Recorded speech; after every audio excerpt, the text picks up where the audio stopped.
issues we want to resolve as far as the communication and all the equipment are, so that we can optimize your time. Actually, that's what we're here, isn't it? It's about optimizing. So we want to optimize time and money, both as employers and employees. Please, let's give ourselves a round of applause. Thank you very much. This is, for me personally, a very different event than I'm used to. Because I'm an employee, so I'm happy that something is coming to the table that will help me get more value. And for those of you in the room who are HR people, I could submit my CV or resume if you give me something to offer. So if you're going to optimize my welfare and my productivity, then I'm ready to join your team. So feel free to ask me for my resume while the event is going on. Please give me a round of applause. Because Bill and Melinda Gates and SeamlessHR thought that I should be the moderator for this event, of which I say thank you very much to them for reaching out to me and saying I should be part of this. It's a learning experience for me, and I'm very happy that we have some speakers in the audience that will speak to us from here. And then what I do for a living is asking questions. So I'm going to have a panel here that I'm going to ask a few questions.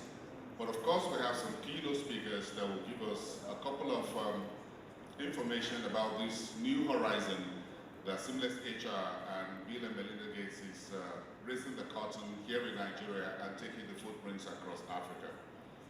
But just a very quick questionnaire for everyone in the audience. If there's anyone in the audience who does not know about Bill and Melinda Gates Foundation, please raise your hand. Just by way of introduction. Okay, I can see smiles around the table. Fortunately, there's no one, because I was going to charge a premium for that if you don't. So let's give our hands together to Bill and Melinda Gates Foundation. I'm sure this great institution has touched lives, not just in Nigeria, across Africa and around the world in so many ways.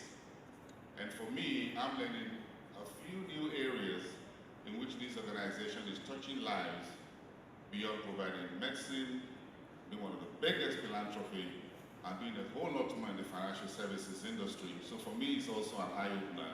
And thank you very much, SeamlessHR, for bringing me here today for this 2-hour event. We'll try to make it as interesting as possible, quick as possible. Time is money. Again, with the exchange rate and all that we have, and the subsidy removal, we want to keep the time and everything is time so that we can save money. And I know HR people and executives don't like time wasting. Time is money. I'm a financial markets person, so time of execution is very important.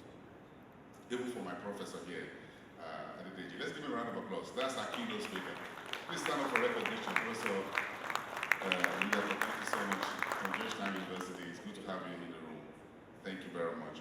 And I have quite a lot of big names here from some of the biggest institutions in Nigeria. I call them the 4x4 companies. If you know what they call when you're analyzing companies and they say a company is a 4x4, that means, you know, like a 4, you know, like a 4-wheel drive, you know, all the 4s are in place. So let me say thank you for coming to representatives of UAC of Nigeria PLC. Please put our hands together for them in the room.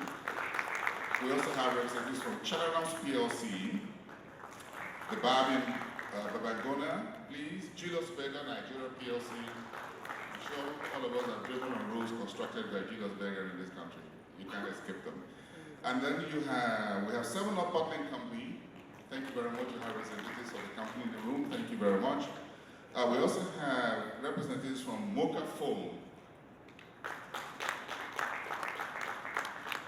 What do you sleep on? What are you sleeping on? Okay, then you've got representatives from Go-Kada,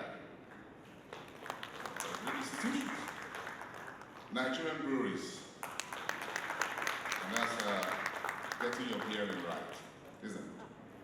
Then you've got the hotels and suites. Where are we?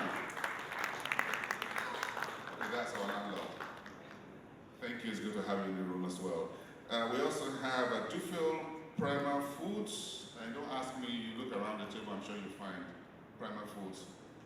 Raise up your hand, please. Thank you very much. This is how we, thank you for coming early as well. Then, of course, we have Lagata as well, representative from there. Thank you from Lagata. Thank you so much.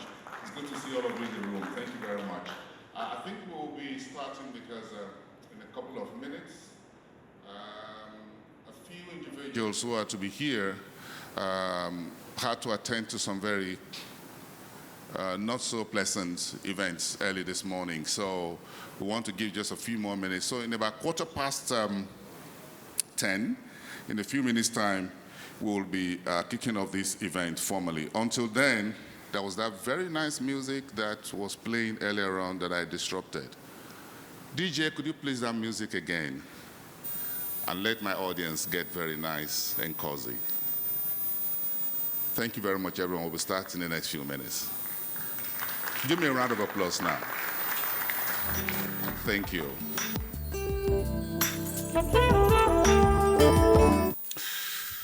Good morning once again, ladies and gentlemen. On behalf of SeamlessHR and Bill and Melinda Gates Foundation, I have the singular honor and privilege of welcoming you to this event.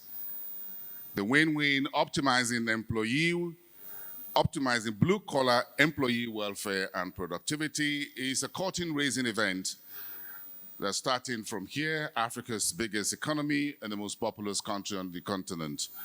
I have the honor of welcoming every one of you who are here. We'll do a few more recognitions now that the event is getting started. Let me quickly thank a few of our speakers who are here this morning that will be taking us through or walking us through, as it were, the highlights of this event. And let me say a very big thank you to the representative of Bill and Melinda Gates Foundation. There are actually two of them, but let me start with Lynn Essenhart. Lynn, please stand up for recognition. Please give her a round of applause. She's the Deputy Director at the Foundation, and she's the go-to woman when it comes to financial inclusion. Let me also recognize Abi Jagon, who is a Senior Program Officer in charge of financial services for the poor at the Foundation. Abi, it's good to have you here. Thank you for both of you for being here this morning. Well, let me also appreciate and say thank you to the team at SeamlessHR. And I'm sure the SeamlessHR, the CEO, the Chief People Officer, and others, thank you very much for making this happen alongside your partners who have put this together. We will have a few folks speaking to us from SeamlessHR, from Bill and Melinda Gates Foundation, but the keynote presentation for this event will be delivered by Dr. Dapo Adeleye, who is a professor of human resource management and faculty director at Georgetown University. Professor Dapo, Dr. Dapo Adeleye, I spoke about you earlier. Thank you so much. It's good to have you in the room. Thank you so much. Emmanuel Okeleji, who is the CEO of SeamlessHR, the CEO, where are you in the room? I'm sure. Okay, here he is, up front. Thank you very much, and thank you so much for putting this together. Then, of course, we have a questionnaire that's been provided. That will be a little bit later. You can scan the QR code, then you can see the questionnaire, you can fill it, and let's have your comments. And then, of course, we're going to have a fireside chat. There will be a few Q&A so that we can also hear from you. It's a two-way event so that we can take some feedback from you and see how this very unveiling is going down well with you and what your contributions are to ensure that we get the, okay, that goes the QR code. So you can just do that with your digital devices. So without taking further time, my name is Bosin Omofaye, and I'm a TV business and financial news anchor.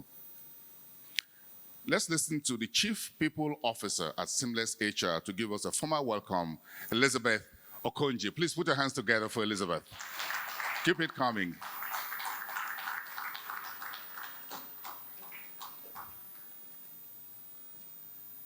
Thank you, Bosun.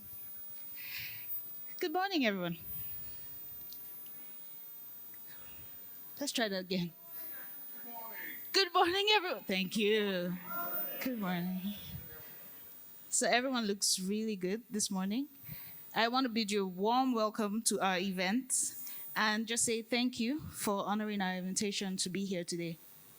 There's no better way to spend your morning today, I can assure you. So, some of you know us, hopefully you know about us for being here. We are the leading provider of HR and payroll technology coming out of Africa for Africa. If you can tell, I'm actually proud to be a part of this and a member of this mission. So why do we exist? SeamlessHR has taken on the mission to help businesses optimize their resources to be more productive and successful. How do you do that? You have to help the people who power these businesses to be more productive and successful, to have better working lives. So that's the mission that drives us as a business, and that's why I joined. So why are we here today? Why have we called you to brave the Lagos traffic and be with us today? We know that to build an economy, you need to make sure that the people who engage in productive activity in the economy are succeeding. The widest base of the pyramid of working class in Nigeria and the world are the blue-collar workers. Well, you would know, you employ them. And you are tasked with the responsibility of making sure that they are productive and they are motivated to be productive so that your businesses can be successful. So we're here today because we have a few ideas of how we think that can work. We're grateful for the partnership and support of the Bill and Melinda Gates Foundation, but we know that we need stronger partnerships across the spectrum to make this work.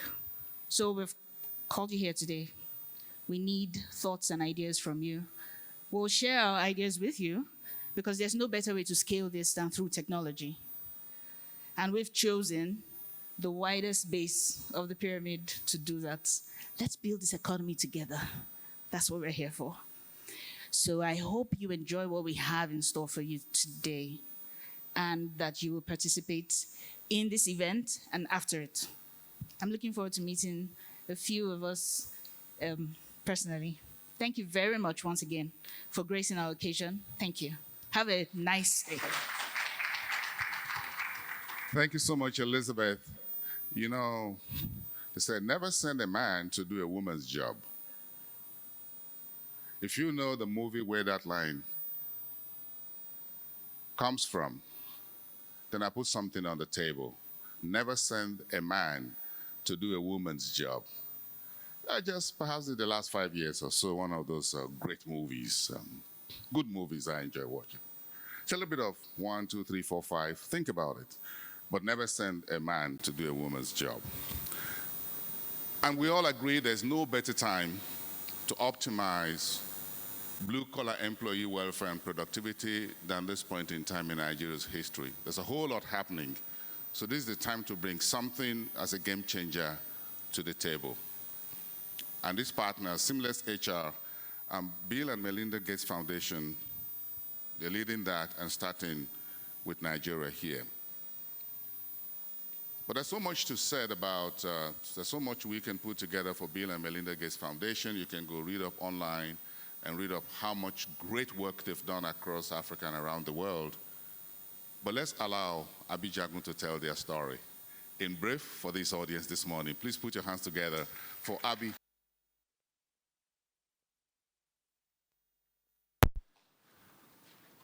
Abi is another woman not to do my job. Thank you so much.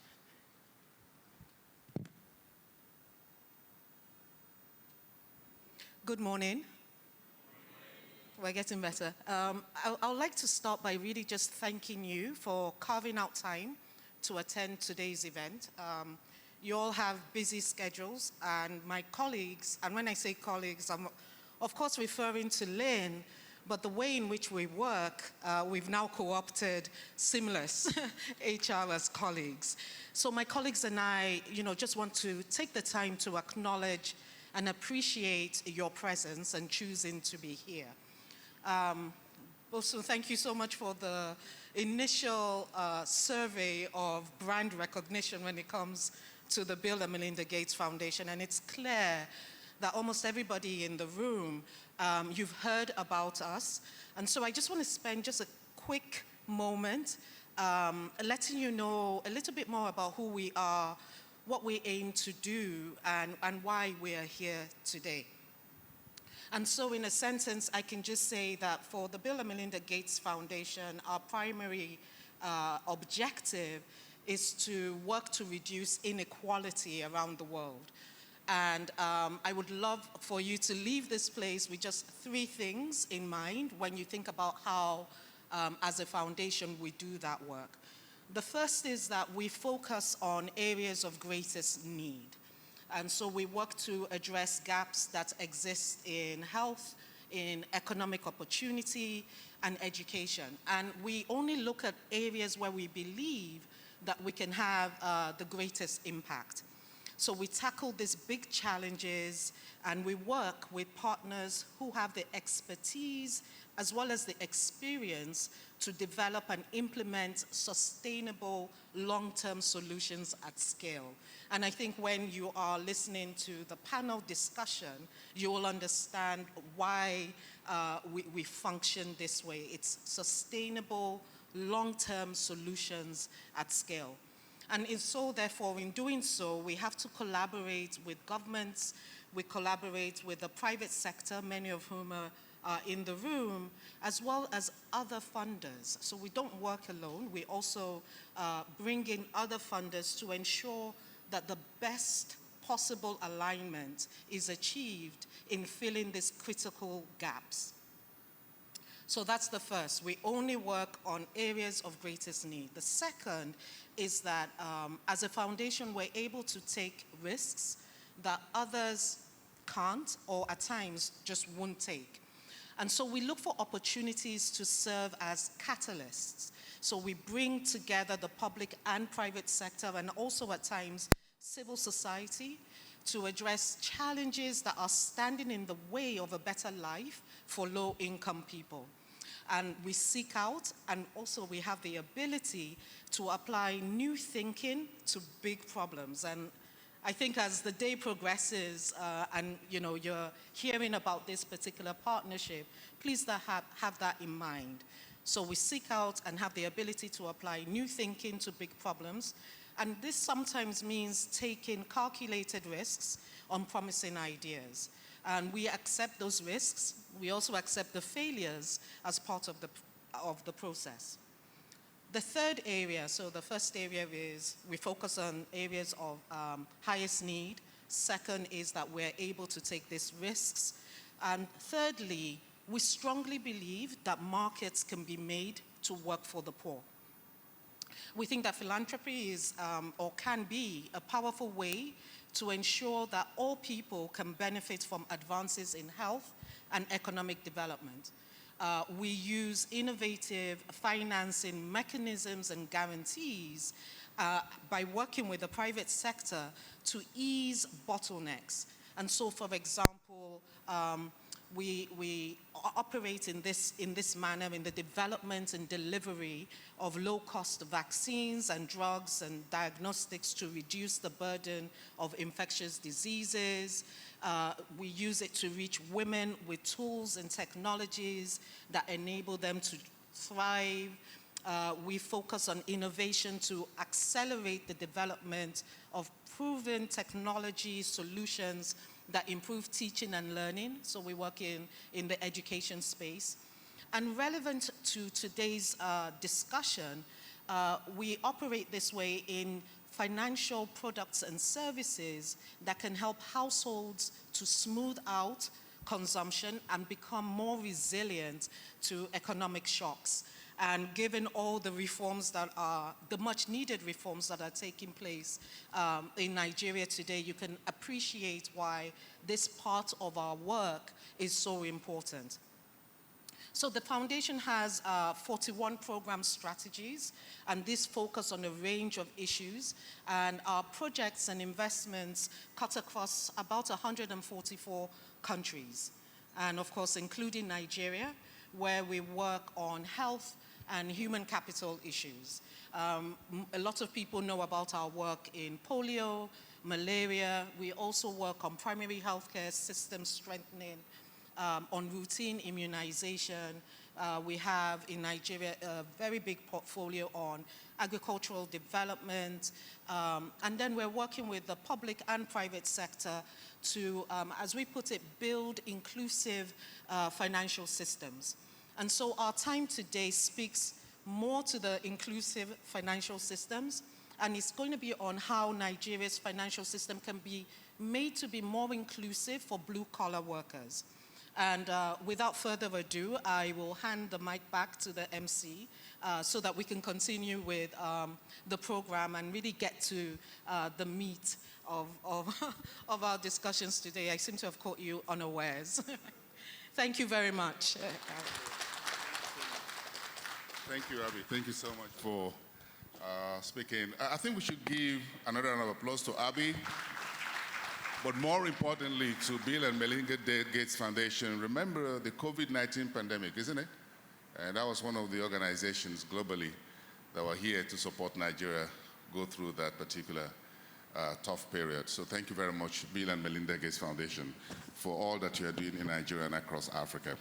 But let's move on very quickly. I will talk about the QR code earlier and the questionnaire that will be sent out. Please remember to scan that, and then we would like to hear from you. Remember, just put that together, and then we would like to hear from you. Now let's move on to our keynote presentation, and I want to invite the evangelist of change and PR management, or HR management, who is a member of the Society for Human Resources and a professor of HR and business advisory globally. And I'm talking about Dr. Dapo Adeleye, who is a professor of human resource management and faculty director at the Georgetown University. If you want to know more about him, follow him on LinkedIn. I want to boost his LinkedIn presence. He already has millions following him around the world. Please put your hands together for the HR evangelist, Professor Dapo Adeleye. Thank you. Yeah, thanks, Bosun. Yeah, it's great to be back in Lagos. Hello, everyone. Yeah, thank you. Before Japa was a thing, I already Japa'd about a decade ago, and I haven't been to Lagos since then. I haven't been to Nigeria since then, and so when they reached out to me a couple of weeks ago to say we're having this great event, I said, what a great thing, initiative to work on, because most of the time in my research, consulting, and practice, we tend to focus at the top of the pyramid, white-collar workers, top talent, global talent, and all that. But most of the time, we don't convene a meeting for blue-collar workers. So I thought this was a great idea and also a great learning opportunity. So that's why I took it. So very many thanks to Bill and Melinda Gates Foundation for putting this together with SeamlessHR.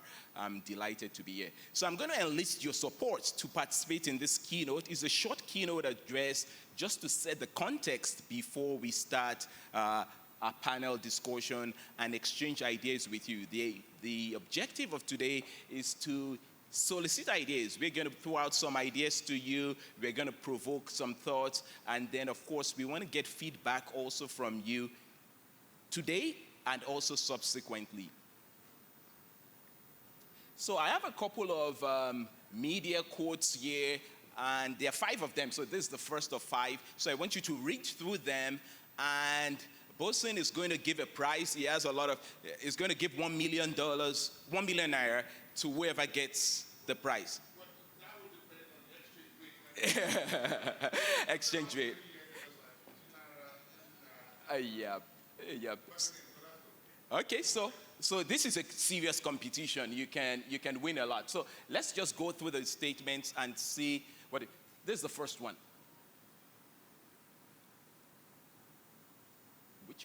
Yep. Then the next one is, yep.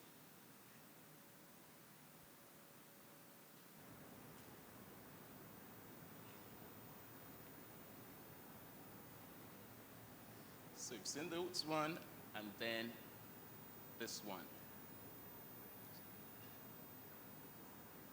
So let's go back to, yeah. So which country is this? Nigeria, of course. Any other guess? Nigeria. Any other place? Yeah? Take a guess. South Africa? Okay, good. Nigeria, South Africa. Another guess? Yeah? Bangladesh. Thank you. Zimbabwe. Thank you. Okay, one last guess. India. Okay, thank you. This is what? I'm disappointed nobody's getting it. Bossing, you're going away with the 1 million gift. Yeah, 50 million. That's the new question. Yeah. Okay, it's 50 million now. Maybe people will get it. 50 million now. US. It is. It's the United States of America. You know, 50 million people financially distressed. And then we have the situation where people are living from paycheck to paycheck. And that's the point of this, to show that this is not only a Nigerian phenomenon.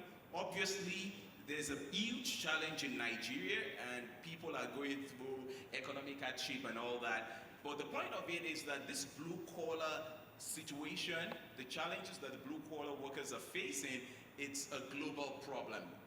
So the challenge is, if what we are seeing in the US is this terrible, you know, what do you think we have in Nigeria? And obviously, I know you know the answer to that. But the issue is not what is the problem. The issue is what are we going to do about it? And it's so great to have partners that can work with us, HR practitioners, organizations, the Bill and Melinda Gates Foundation and SeamlessHR, bringing technology, philanthropy, and industry together to address these challenges. So we're going to be looking at it. The first issue to look at about Nigeria is the issue of, you know, it's a green land. You know, the land is green, great song.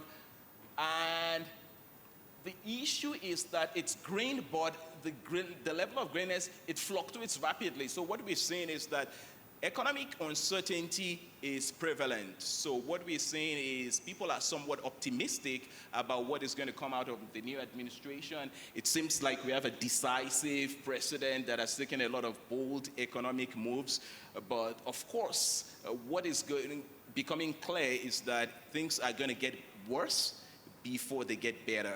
So, you know, that's one of the realities. So if you look at this, real GDP growth, you can see how this has been fluctuating since 1999. It's really been up and down. The economy going up, going down, going up. So right now, this year, we're about 3.4%.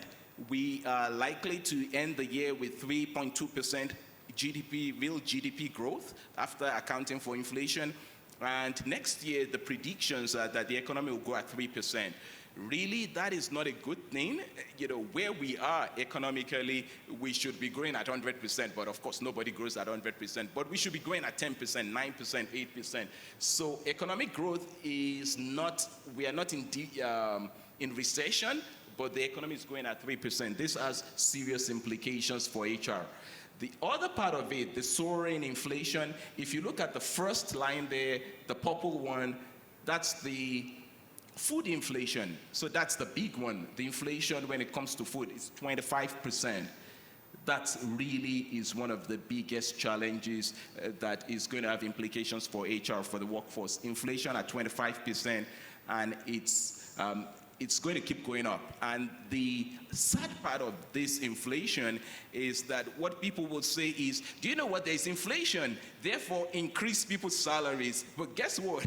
As people are increasing their salaries and the minimum wage will likely go from 30,000 to say 50 or 60,000, guess what? The downfall driver, the bus drivers, everybody is going to know that more money is going to the economy and people are earning more. And of course, what is going to happen is that they're also going to increase their prices. So what we're going to see is that there's going to be inflation. Even when wages go up, inflation will keep soaring, and that might actually fuel more inflation. So those are two big things to look at. one of the big things about here, about the workforce, the way we think about the workforce is that we can look at three broad categories of workers, and this is not necessarily based on the hierarchy of people in the organization. So you look at the top talent, they might be executives, they might be white-collar workers that are specialized skills, very well educated. So it's sort of the people that are golden talent.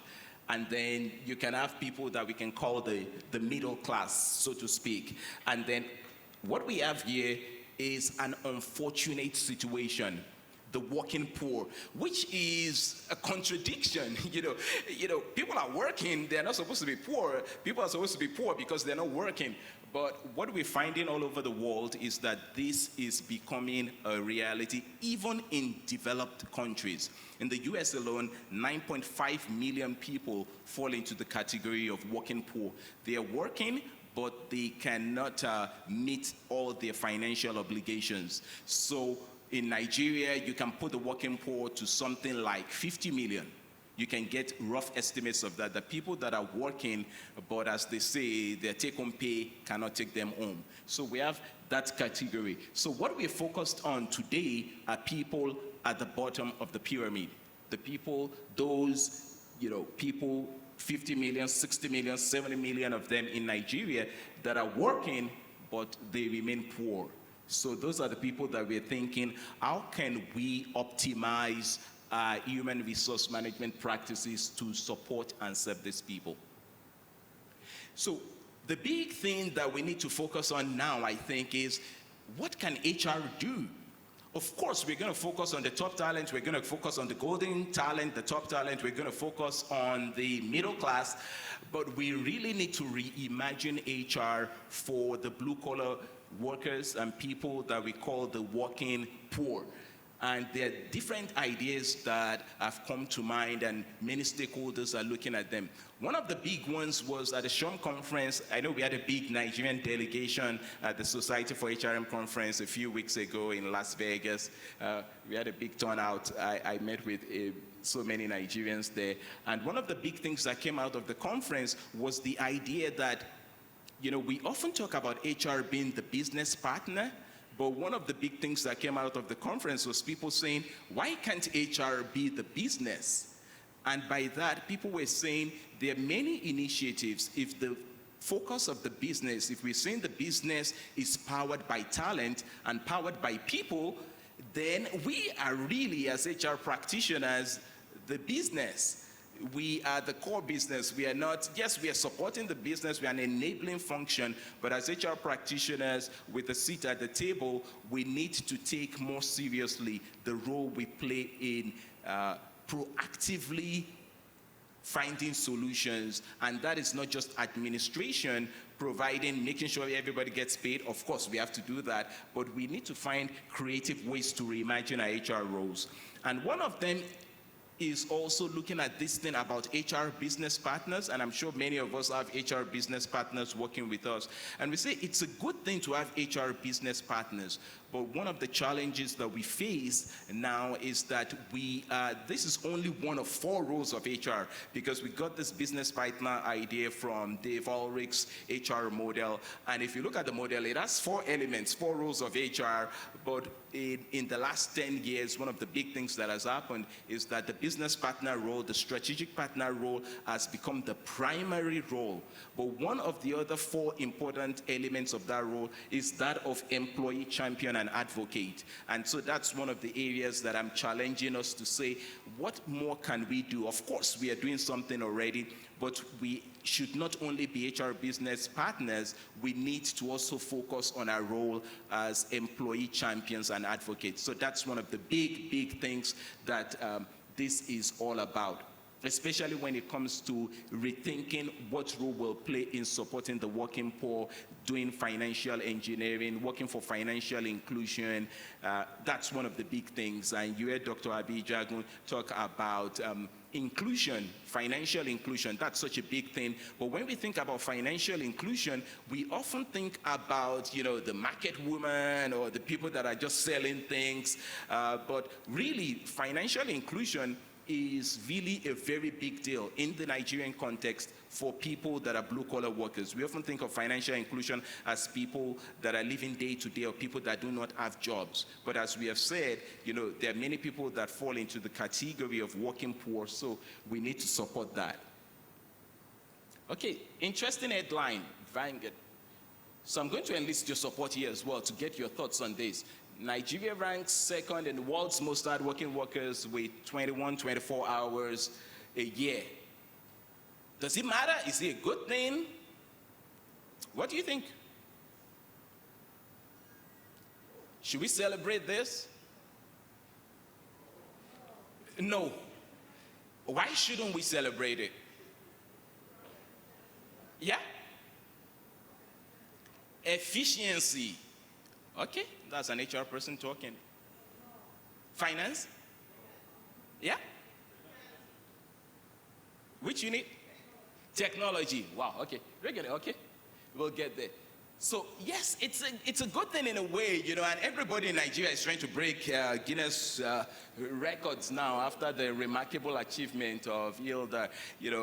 Everybody is frying puff-puff, and teachers are trying to teach for 100 hours. Somebody was trying to cry for 24 hours non-stop.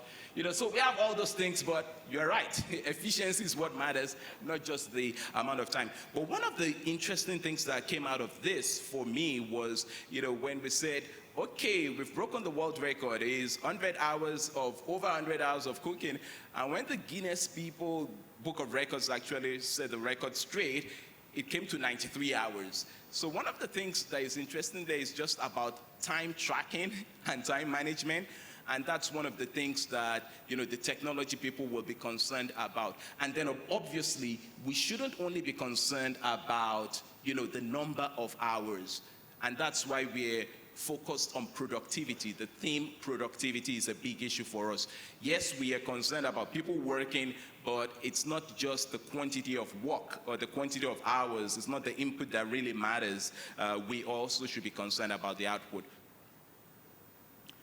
A big opportunity that comes for us is the issue of analytics and technology. So one of the areas for the program I oversee a master's program in human resources management. And last year, I had to introduce a specialization in HR analytics and technology. And the reason why I did that was because many companies were asking us, we need to have people that have analytical skills. We have these big data sets. We have so much data, and we need people to be able to analyze the data, to be able to give us productivity and performance insights. So that's one of the areas that we're looking at. So I think the culmination of partners coming together, technology company, a local technology company coming together, I think is fantastic, because data is the new oil. We often look at data, we don't take it that seriously, but all over the world, people are paying attention. They're mining the data. You have big data sets, and people are paying attention. We're collecting so much information and data about employees, but we are not processing it and leveraging it for the organization's advantage. So that's one of the big areas that really we have an opportunity to work on and partner. That what are we doing with all the data we have on employees? Okay, so we take the journey. One of the big things that I really want people to pay attention to as a matter of starting point is we need to rethink in terms of the employee value proposition. For HR people, I know this is what we talk about, but the challenge is that many times when we think about the employee value proposition, we are typically looking at the top talent and the golden talent and the middle class. Those are the people that our value proposition is sort of orientated towards. And I remember one of sort of the really bad experiences I had in HR, sort of really the low points of my HR career when I was in Nigeria was, where basically, this was when the price of oil, I think gas was going from maybe to 22 to 110 or something like that. This was many years ago, maybe 15, 20 years ago. And so we were making an argument, okay, we're going to increase everybody's salary by like 10 or 15%, something like that. But there were some people that were earning 17,000 naira at that time. Most of the workforce, 90% of the workforce were graduates. So they were sort of really cool. But we had like 10% that were at the base of the pyramid. And so what we said was that these people that are earning 17,000, they're going to have a disproportionate impact. Let's move it from 17% to 17,000 to 60,000 naira for them at the time. And I remember, we got the sign off, and then from most of the stakeholders, but there was this one executive who was a powerful person, CFO. Finance people are not here, but finance people. Yeah, this CFO just like, no, we are not improving it. We are going to give them the same 15% we are giving everybody across the board. We're going to do 15% and no more. Everybody gets 15%. And it was really a shame because even the CEO had signed off, had come on board with HR to say, these people have a disproportionate impact. But one of the things that struck me most about the comment they made that I always remember is they are not core workers. Say, let's focus on the core talent. These people, they're poorly paid, they're whatever, yes, but let's focus on the core talent.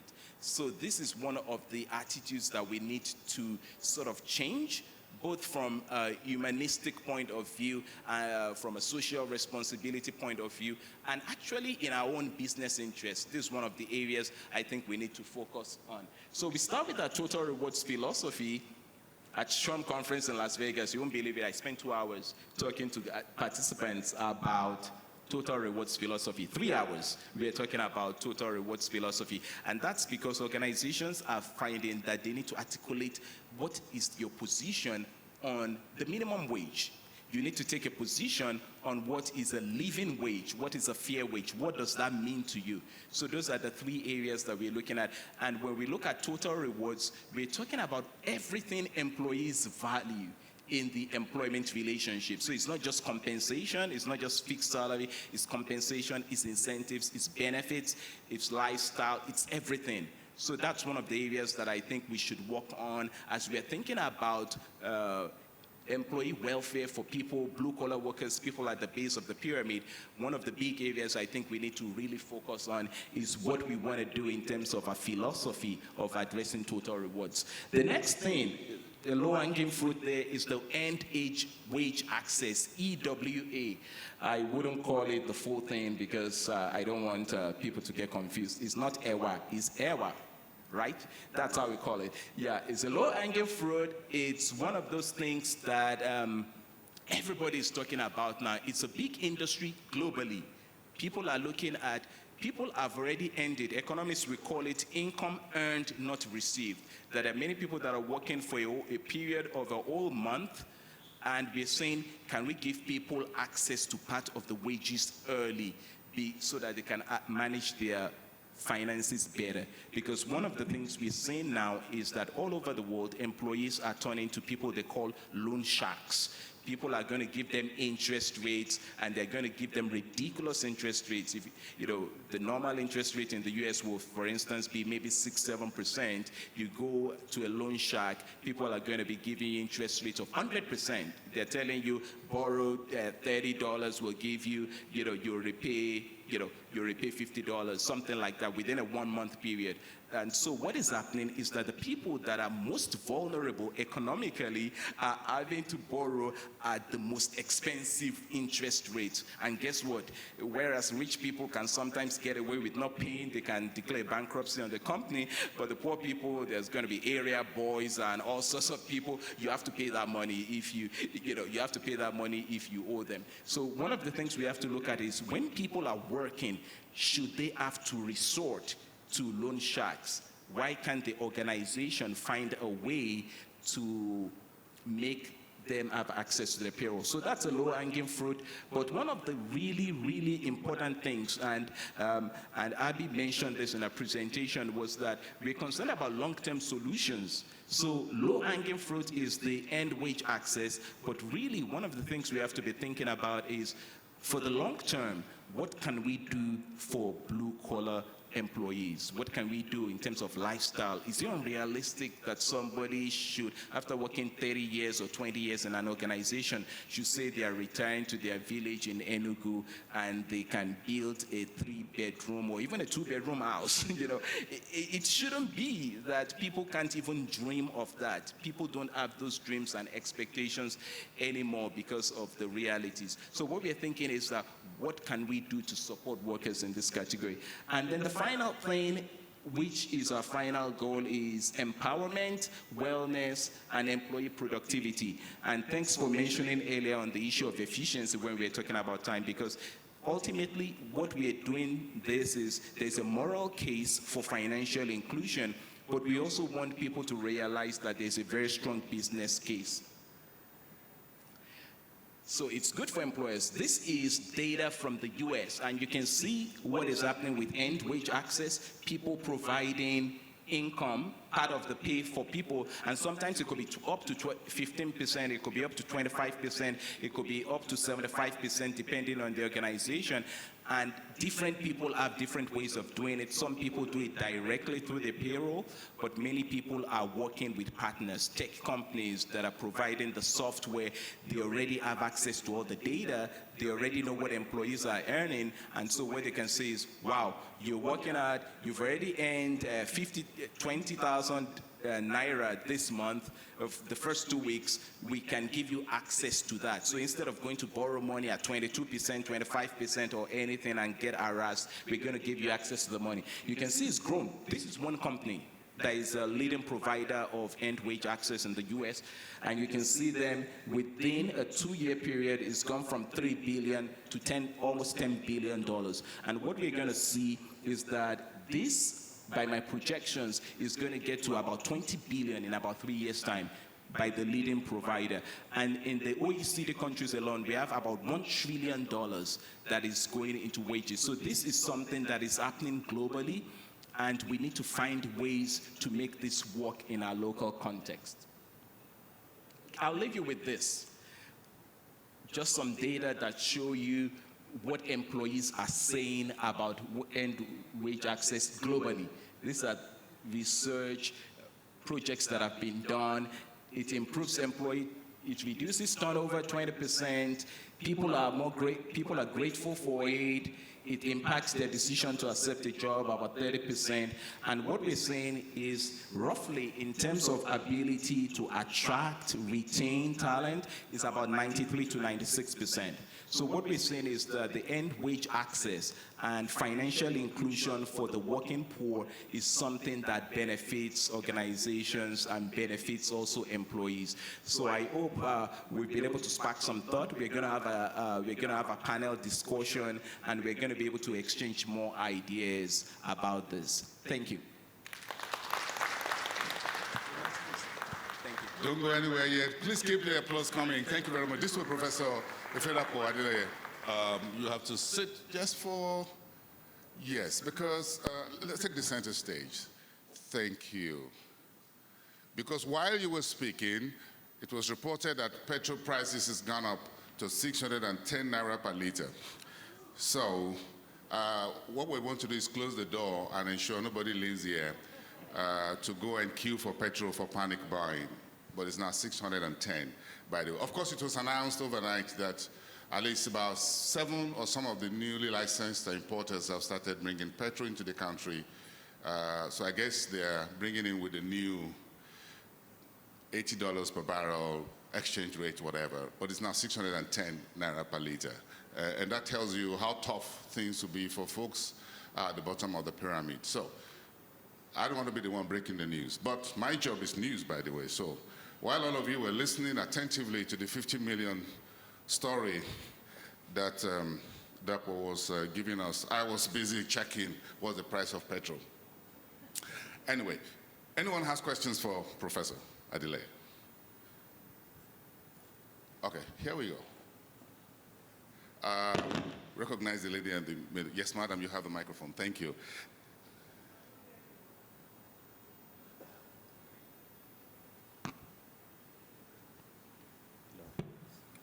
Hello? Okay.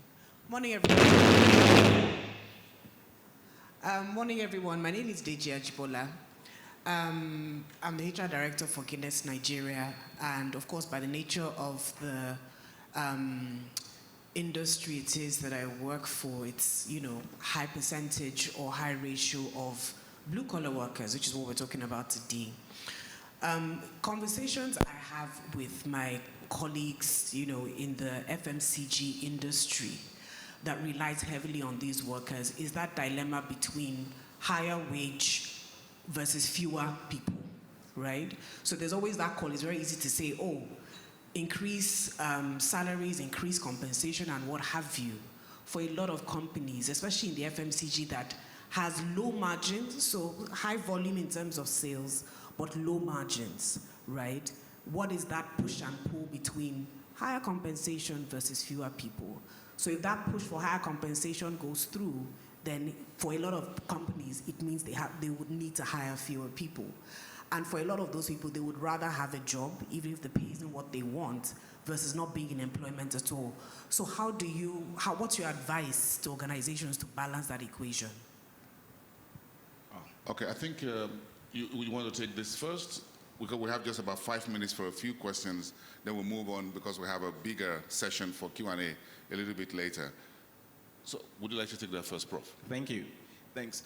That's a really big problem for many organizations, sort of trading it. And it's even worse because with AI, we're not even talking of AI and technology and automation yet. Many companies are saying, do you know what? We can automate away 30% of our workforce and get significant financial gain from it. But do we want to do it? So I think one of the big things about this, it comes back to the values of the company and what the company believes in. And of course, these are tough decisions to make in terms of increasing the wages, and I absolutely agree with you. This was one of the biggest questions I was getting as a consultant during COVID, when people had to face decisions of, okay, we have to fire. Should we fire people, or should we keep them and tell them to take a 20% pay cut? And the same sort of response I gave was, what do you think will be more important given the composition of your workforce? Because for a Guinness-type company, one of the big challenges that you find is that there are not many employers of your type, the kind of quality. There are very few organizations, multinational, big employer, with relatively generous benefits compared to the rest of the country. So what you're saying is that sometimes when you're firing that person, or when that person loses their job, they might not get a job forever. There are people that lose their jobs and never get a proper job again. So one of the things, trade-offs you might make is that instead of doing like a significant 20% increase, maybe we'll do a 5% increase because we want to keep the bulk of our workforce. So it's tough decisions, but I think we need to explain it to people. And as you rightly said, there are many people that might be willing to understand that a trade-off needs to be made, that we're not going to go for something high, we're not going to go for something outrageous, but we have to do something. The price increases are so huge that you cannot say you wouldn't increase salaries, because there's going to be pay compression across the workforce. Yeah. All right, thank you, Professor Adeleye. I'm sure where we are right now is the fact that we have a very serious environment in our hands, locally speaking, so we want to improve welfare and productivity of employees, the blue-collar folks at the bottom of the pyramid, in manner of speaking. So how do you think the end wage access thing can work within the Nigerian context, for the benefit of my audience, by the way? Yes, so the end wage access, so the way I think it will work best is if we partner. So instead of burdening yourself to try to apply it yourself, partner with a technology company and maybe partner with a financial services company. And then what we do is that you can put in place things. You don't want people also to start earning all their pay before the month is over and all that. So you can put guardrails around it. Okay, we will give people up to 50% access to their wage. My salary is 100,000. You don't want me to take everything out on the... No. So by the 15th, you can take exactly what you have earned.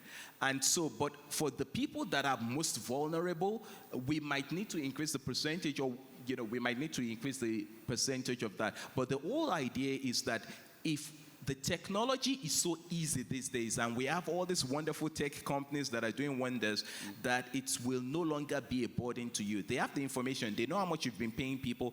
They can match that person with financial services. So we need to be thinking of ourselves, instead of just directing people to all the loan sharks or directing them to financial services, we need to get more directly involved in orchestrating the partnerships. Yeah, but the employee will have to provide the fund. So how does it benefit the employee? Yes, so it's their money, but the issue is that they're getting access to it earlier on. So for many people, the problem is, yes, they need more money. Pardon, may I correct myself? For the employer, and she's one of them, the employer, this time around. Okay, so for the employer, the cost is this. The CFOs, of course, the finance people, it's easier and better for them to pay people once a month. They can keep the money, look for the money, pay one time a month, 30th or 31st day of the month. But I think that's a price we can pay, that if you're going to say, instead of paying 30 million at the end of the month, maybe we will pay 10 million before the end of the month, to end wage access, and pay the balance of 20 million at the end of the month. So it's going to come at a cost, but that's one of the sacrifices. And back to the question that the HR director of Guinness asked, those are some of the things you can do as a cost, to say, do you know what, we're only giving you a 10% salary increase, we are not doing a dramatic increase, but do you know what, we'll let you get access to the money faster, so that you don't have a situation where people are desperate, and sometimes people tell you, they don't have money to come to work the next day. Professor Adeleye, actually that's where we are right now as I'm sitting here. Yeah. Because petrol price has gone to 612 naira per liter. I need that money now. Anybody in the HR who's ready to pay me some advance now? Because I need to go home tonight from this venue. Because petrol price has gone up, I need to fill up. The last I bought was 450. It's now 612, so I need additional 200 naira to balance up my car petrol. Thank you so much. It's nice having you. Let's move on to my fireside chat. Thank you so much. There'll be more questions for you later on. Please let me walk you off the stage. Thank you so much. Your round of applause, please, for Professor Ife Dapo Adeleye of the Georgetown University. Now, let me just bring on very quickly and keep the momentum with my fireside chat. Please put your hands together for Lynn Essenhurt. Please, please, please, please, keep it coming for her. Deputy Director at Bill and Melinda Gates. This way, please. Thank you. Thank you.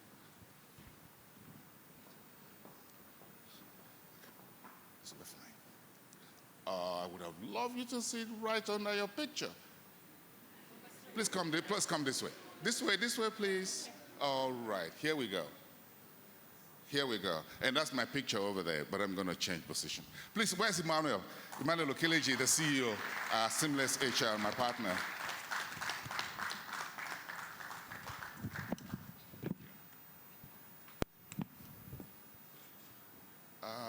I think you will have to sit here, and whoever put my picture here will have to pay.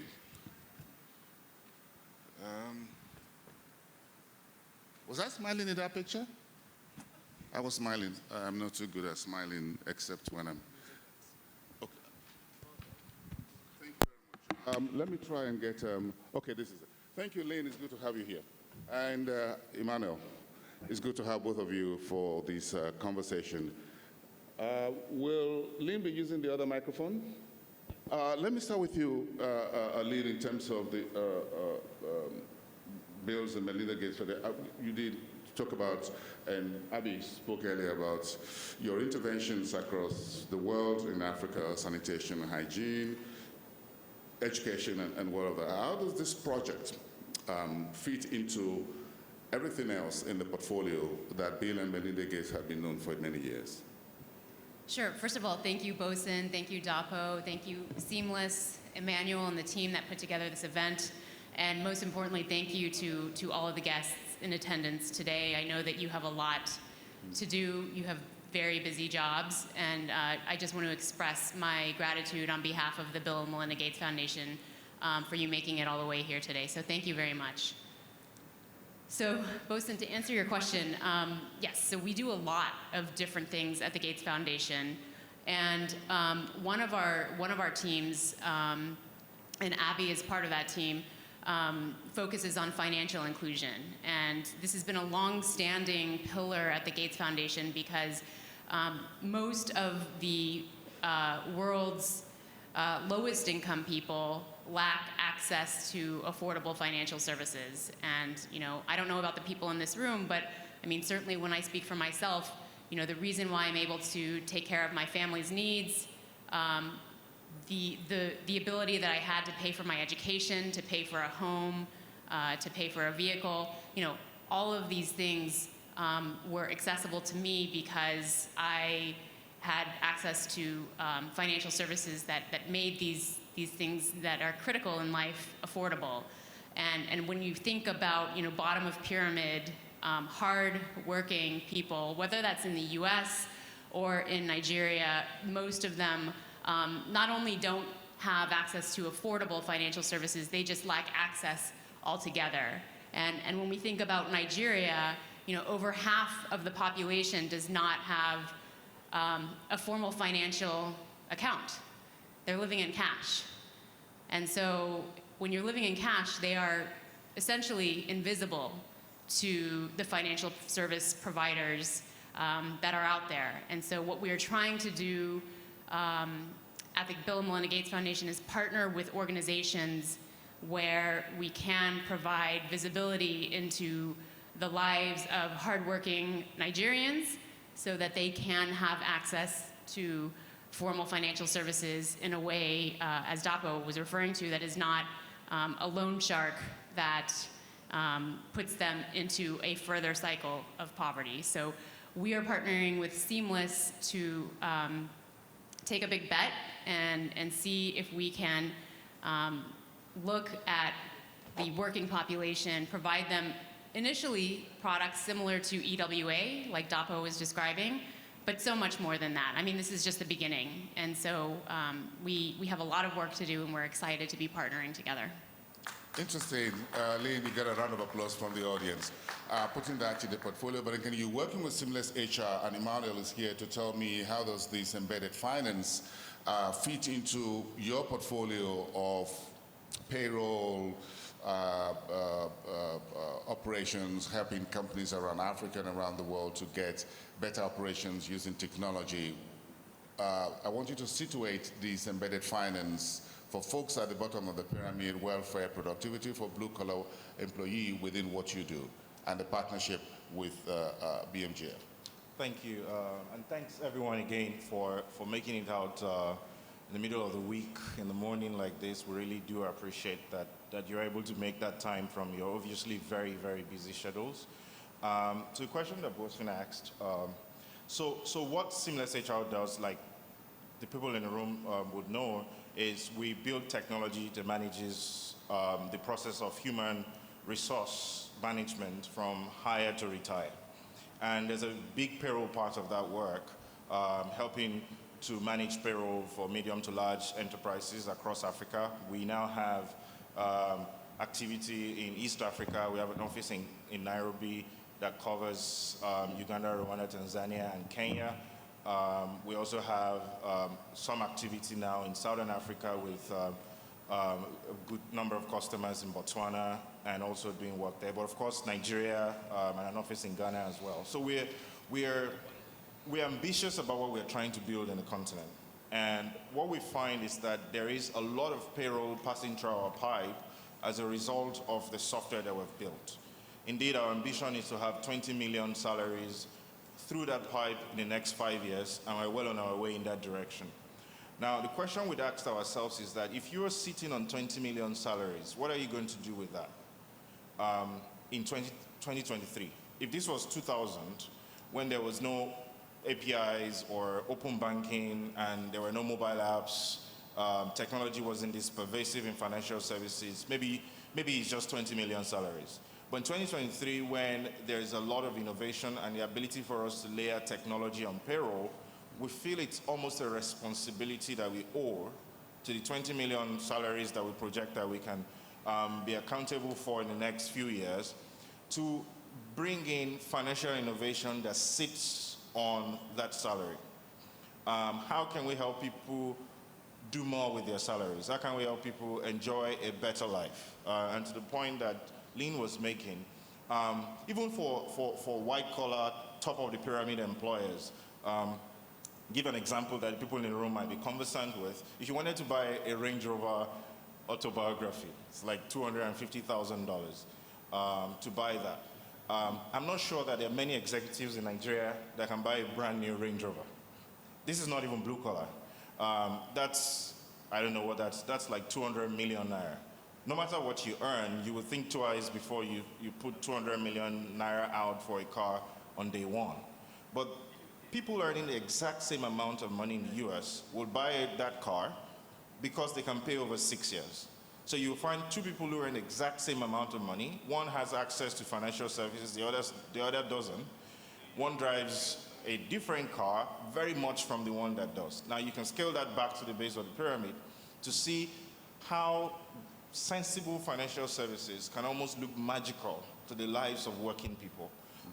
In the US, there's $3 trillion of cash in circulation, but there's $50 trillion of credit in consumer credit in circulation in America. That means that that economy is almost 20 times more power to the people than the cash they have with the credit they've created. And the African, unfortunately, has to pay everything up front because there's no financial services that helps us to be able to access the kind of things that Lynn was talking about just now, or the Range Rover, for who wants to buy the Range Rover. There are no financial services that allows us to invest that way. And so Africans have to pay the rent 2 years ahead in some parts of Lagos, or at least a year ahead, whereas you're not living 2 years today. Why can't I pay rent on a monthly basis? And that reduces the pressure on me, and that increases the quality that I can access. So there's a lot of things that we can do. Can people send their children to better schools if there are financial services that helps them to do those kind of things? Can they live a higher quality of life? Can we create more value? And this is what is sort of inspiring us to say, if you're going to sit on all this payroll, what are you going to do about that? And if you don't do it, who's going to do it? Will the banks do it? We don't think so, because the banks have not done it. Will government do it? Very unlikely. So it falls to technology companies like ourselves to take on that responsibility.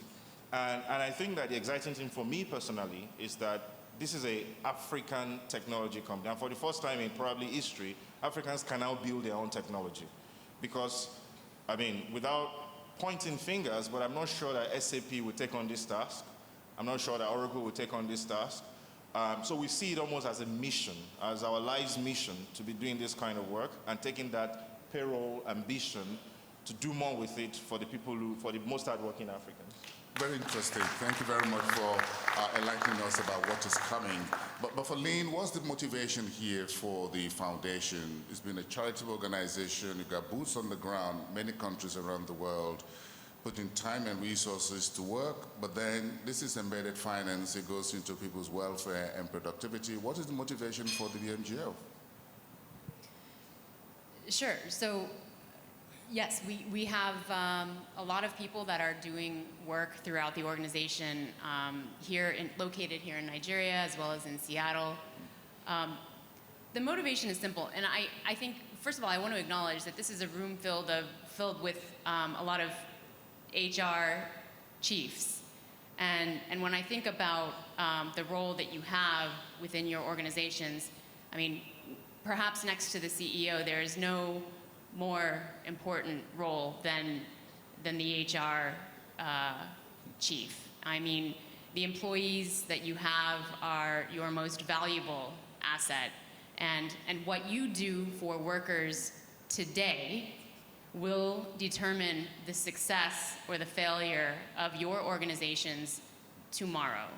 And I can speak from my own personal experience, and I am not a minimum wage worker in Nigeria. I very much understand that, but my employment at the Gates Foundation has been over 12 years, and I think it's easy to say that I like to work for the Gates Foundation. I enjoy the job that I have. It has great brand recognition. I mean, that's why people come to work at an organization like yours or like the Bill and Melinda Gates Foundation.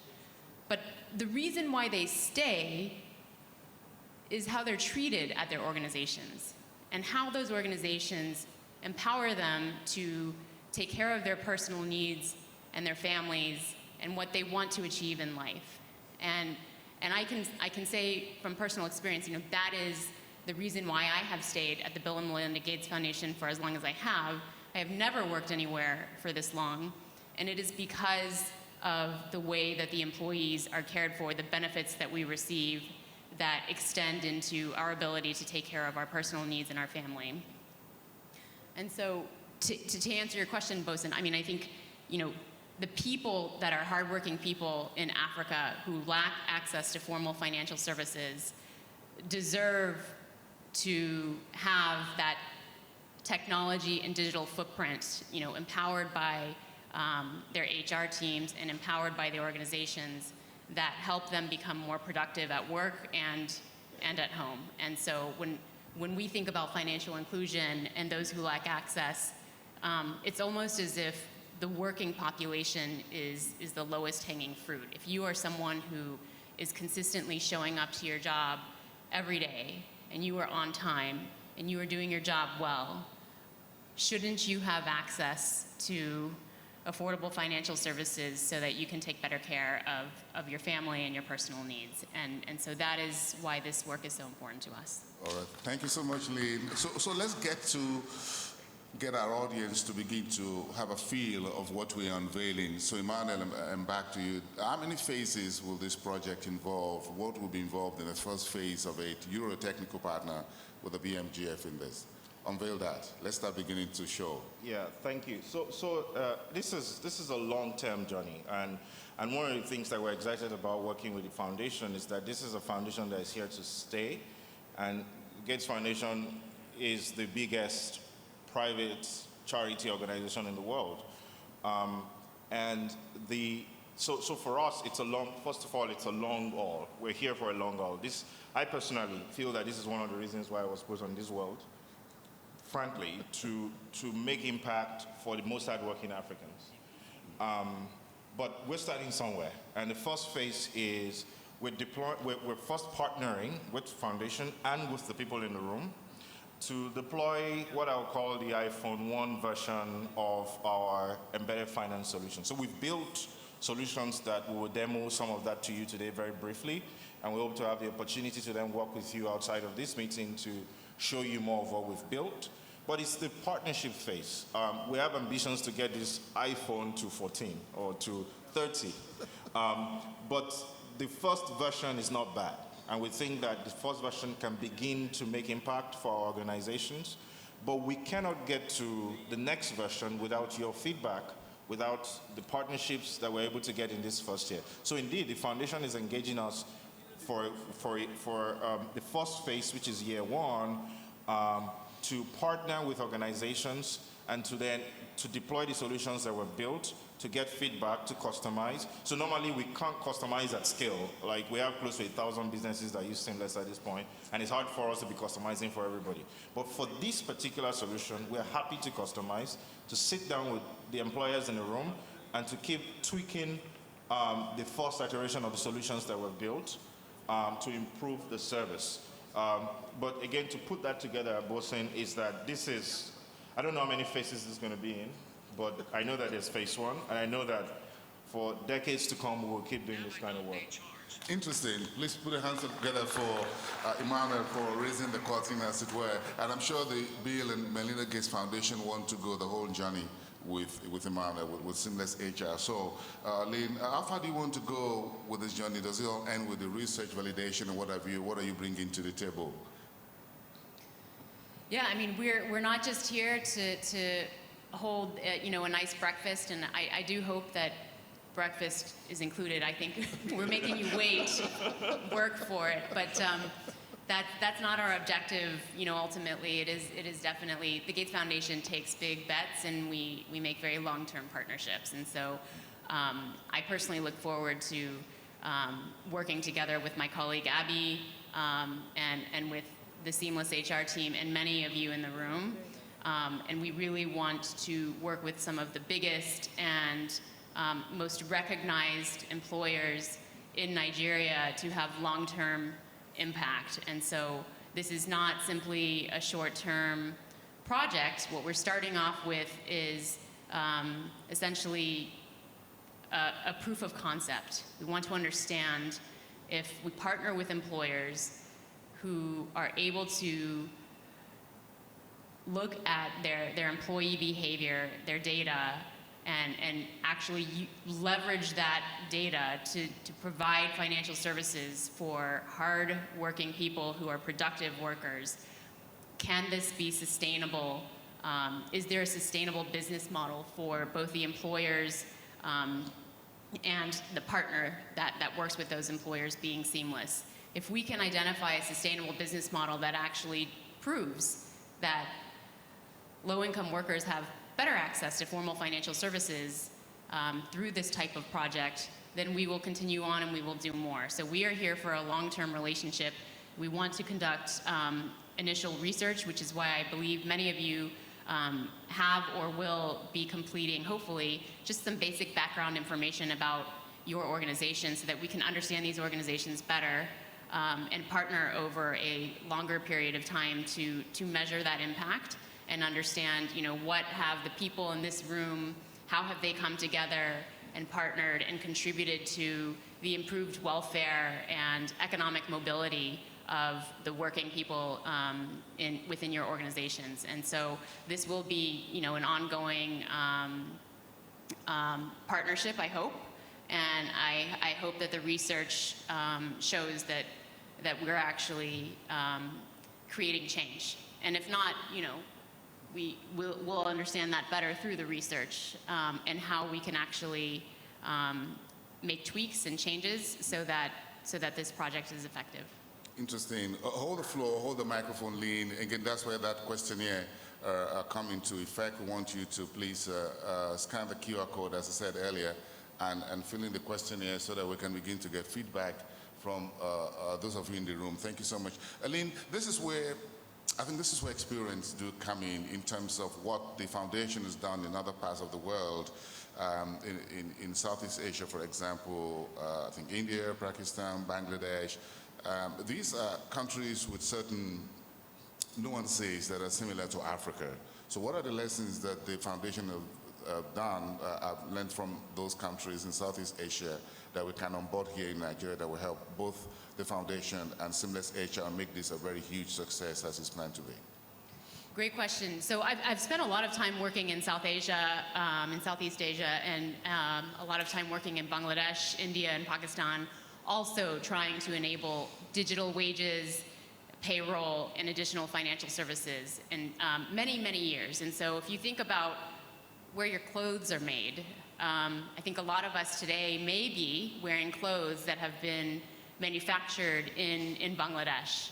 And what we have done as the Gates Foundation, partnering with local partners in Bangladesh over the past decade, is we've worked with some of the largest clothing manufacturers in Bangladesh, those employers, and we have essentially partnered them with financial service providers and mobile wallets, because mobile wallets are increasingly the accessible financial account for minimum wage workers today, to digitize their payroll and shift wages away from cash onto a digital payroll platform, and then onboard those individuals into formal bank accounts from there, utilizing partnerships with those mobile wallets, and then using that as an on-ramp into formal financial services. And one thing that we've learned, to answer your question, Bosun, is that I'm going to get granular now, so forgive me, but interoperability matters. And so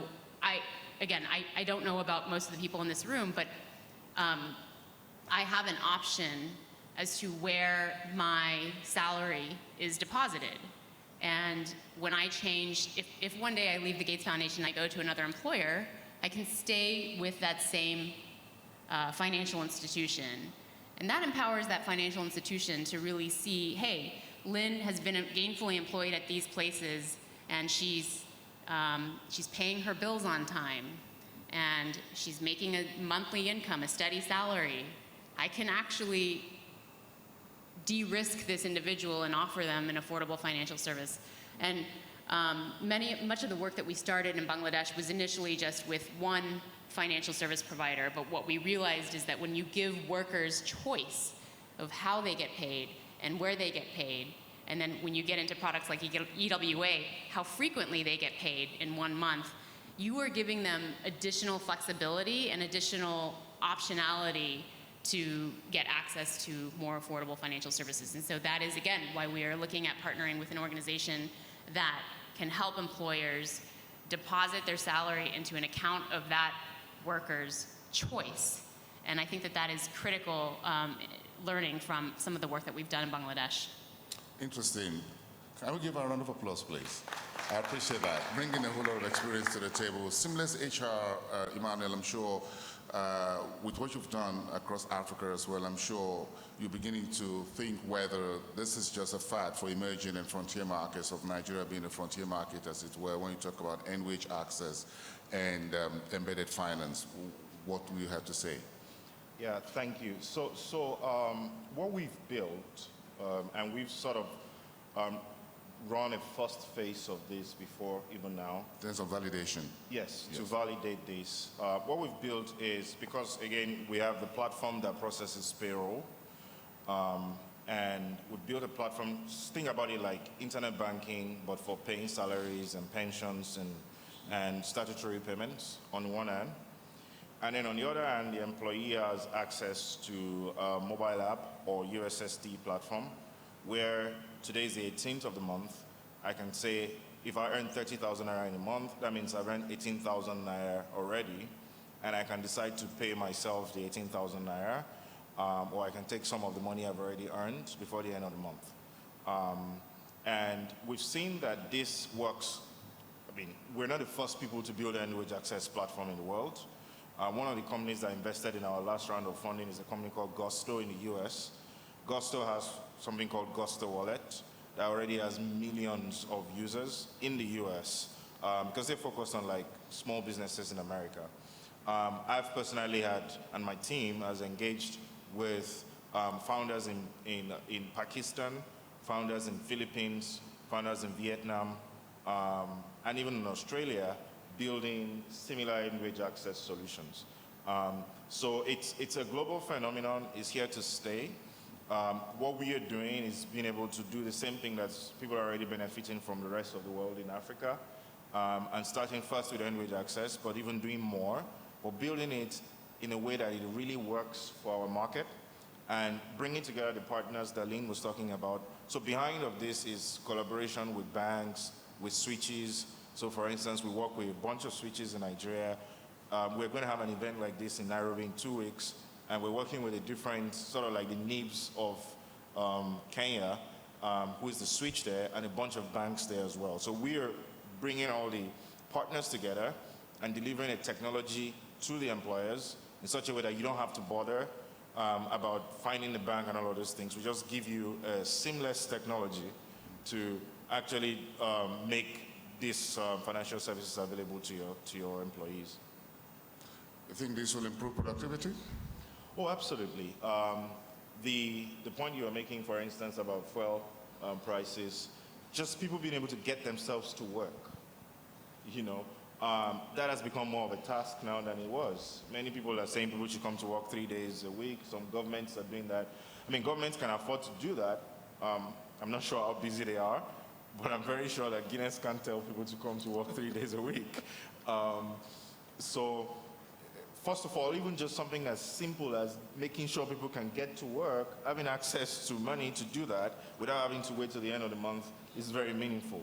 But also to be able to, so my background is in medicine, and I did work as a doctor for some time, and I've had patients literally, and I'm sorry to put this on everyone, but I've had a mother watch their baby die because they couldn't afford 200 naira to buy drugs. It's not like they didn't have 200 naira, but they have to wait to the end of the month to get the 200 naira to save the life of their child. So when I was working as a doctor, we would always be donating money to patients, indigent patients, every day. just trying to help them because there's no health insurance, there are no structures. So people do need to protect themselves. And the least you can say is if you have earned the money, at least let them have access to it so that they can defend themselves, even if they're not going to earn a lot of money. So we think that this is significantly impactful, and that if they can treat that child, then they can be more productive at work. If they can get themselves to work, they can be more productive. If they can feed themselves today and not wait till the end of the month, they can be more productive. They don't have to pay loan sharks 60% interest rates on the money they've already earned. It can improve the quality of their lives, and we can make both a social impact and actually real productivity for employers. But besides that, there are other things that we have, which I hope that we'll also be able to talk about to specifically improve productivity. Yeah, I would want you to talk about that, because my next question to Lynn was to ask, why partnering with SeamlessHR? But with your background as a medical doctor, I'm going to waive that question, because it's obvious that you understand sanitation, healthcare, and everything else in the box. So thank you very much. So, but again, let me put that to Lynn. Why an African partner for this particular project that's just been onboarded in Nigeria? This is the only way we would consider it. An African company for Africa is how the Gates Foundation operates. And so when we invest in or fund partners, we are looking for partners who are on the ground because they understand the day-to-day life of what's happening on the ground of their partners, and you can't expect someone who doesn't have a presence on the continent or in the country to come in and be able to provide these services effectively. And so it's a very simple answer, and there's no other way that we would explore this opportunity without a local partner on the ground who understands the pain points of organizations like yours, the pain points of workers who are trying to make ends meet and pay for medical bills, and who should have access to their wages if they've already worked those days. Interesting. Thank you so much, Lynn. And well, let's begin to summarize, Dr. Emmanuel, as far as what else you have in your portfolio you're bringing to the table for this particular project. We're moving on to unveiling, in a manner of speaking. Thank you. So like I mentioned, we're end-to-end HR payroll. The work we're doing in the foundation is focused on the embedded finance bit of it.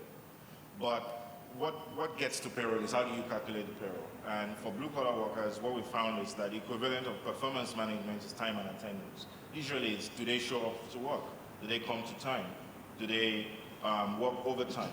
How do you track all of that? So we do have a robust time and attendance management system that allows us to even do things like eliminating ghost workers. So there are hardware integrations that allows you to make sure, because if you have 3,000 blue-collar workers, there's a farm in Congo that we're doing some work with.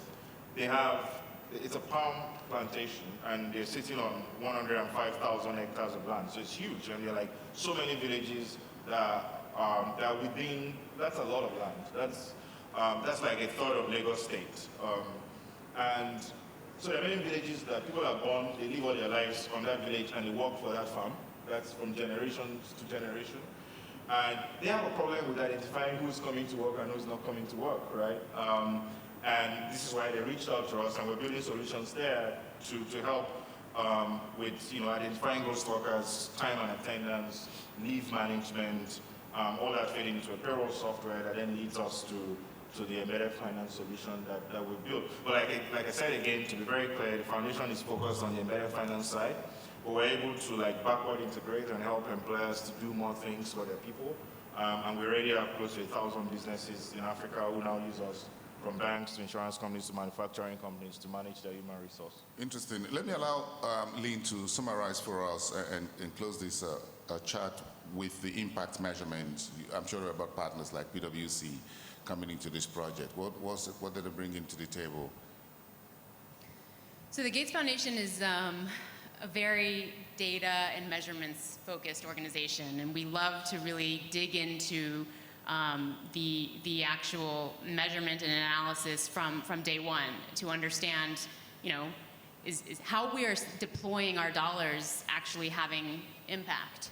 And so partners like PwC and others are going to be able to help us understand, again, in partnership with you organizations, because we can't We can't analyze data if we don't have the data.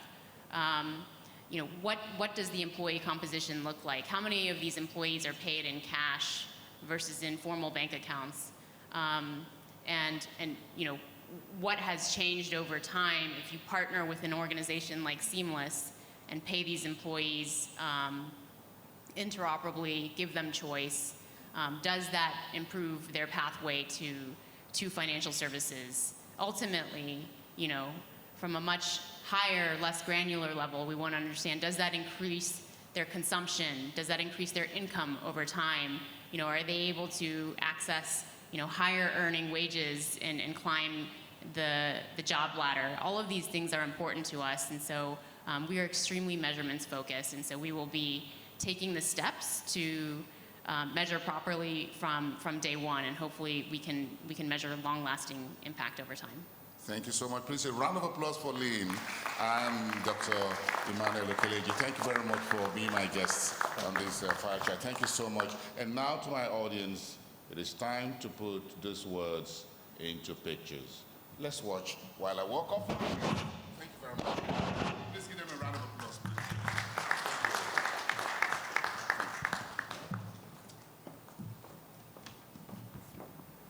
So let's bring this audio-visual display on for my audience, which is a documentary which shows you the real-life situation of a blue-collar worker and what solutions can be provided for a win-win situation between you HR people and Bosin, who is your employee.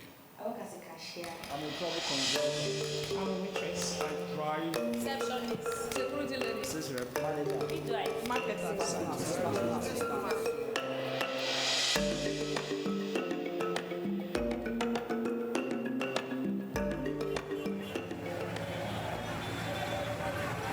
One could ask what the origin of the term blue collar, white collar is. Well, it goes far back in history. The term blue collar was first used in reference to artisan trade jobs in 1924. It first came out in an Iowa newspaper in the United States, and the phrase stems from a certain imagery.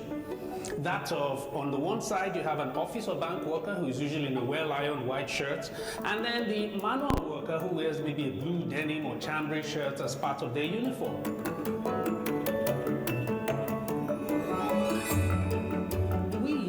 Believe that there is dignity in labor, and we believe that this project heralds the giving of appropriate attention to the carpenter, the plumber, the farmer, construction worker, cleaner, courier, biker, and all others in that category who have chosen to work and be paid.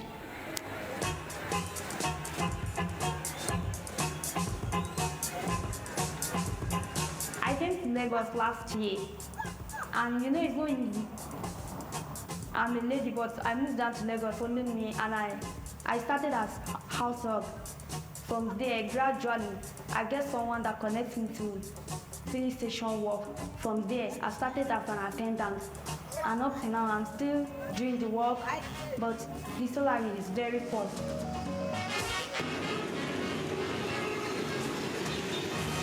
I've been doing security work for 2 years. And for this security work that I'm doing, I collect monthly salary. They pay me every month 33,000. And when I collect the money, I save 15,000 naira, and I use 15,000 to manage myself. I used to send my mom like 5,000 to 3,000 naira to manage that.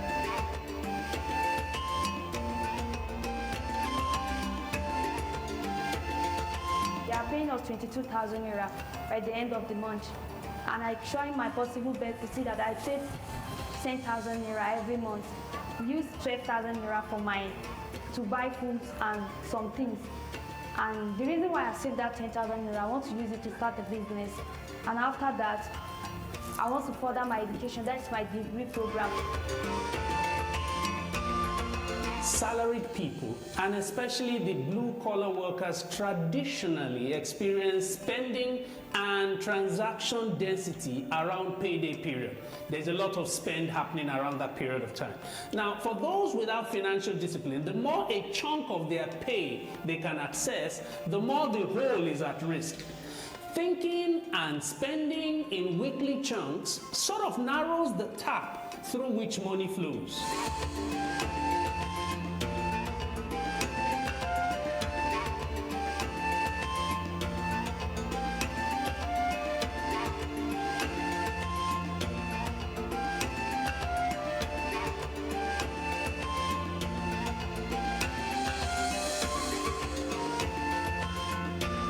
I'm a single mother. Staying with my mom, my parents, it's not an easy task. By now, they were thinking I should have my own place or where I'll be staying, my own apartment. But I don't have the opportunity, I don't have the access. So I don't know, what will I do?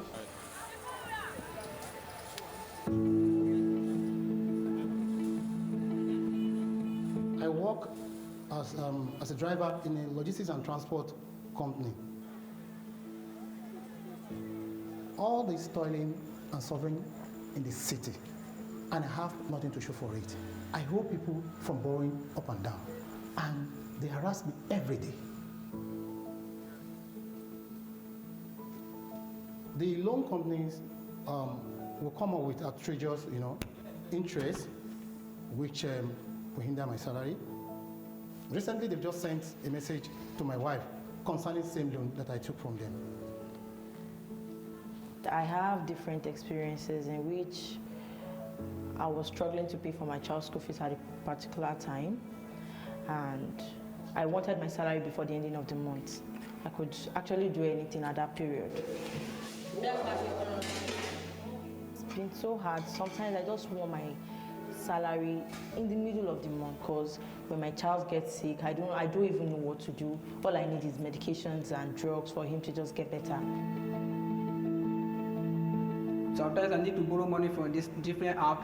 When month we end, I will pay back. At times I will borrow like 5,000 naira. After 5,000 naira, the interest will be like 2,000 naira. That they be that the money is my own. It's my own money. I can take like 2,000 naira out of my salary. They're paying the extra 2,000 naira for nothing. If I can have access to my pay anytime I want, I'll be able to take care of my problems and my bills anytime I want. I'll be able to take care of my child. There won't be any need for me to take a loan or something.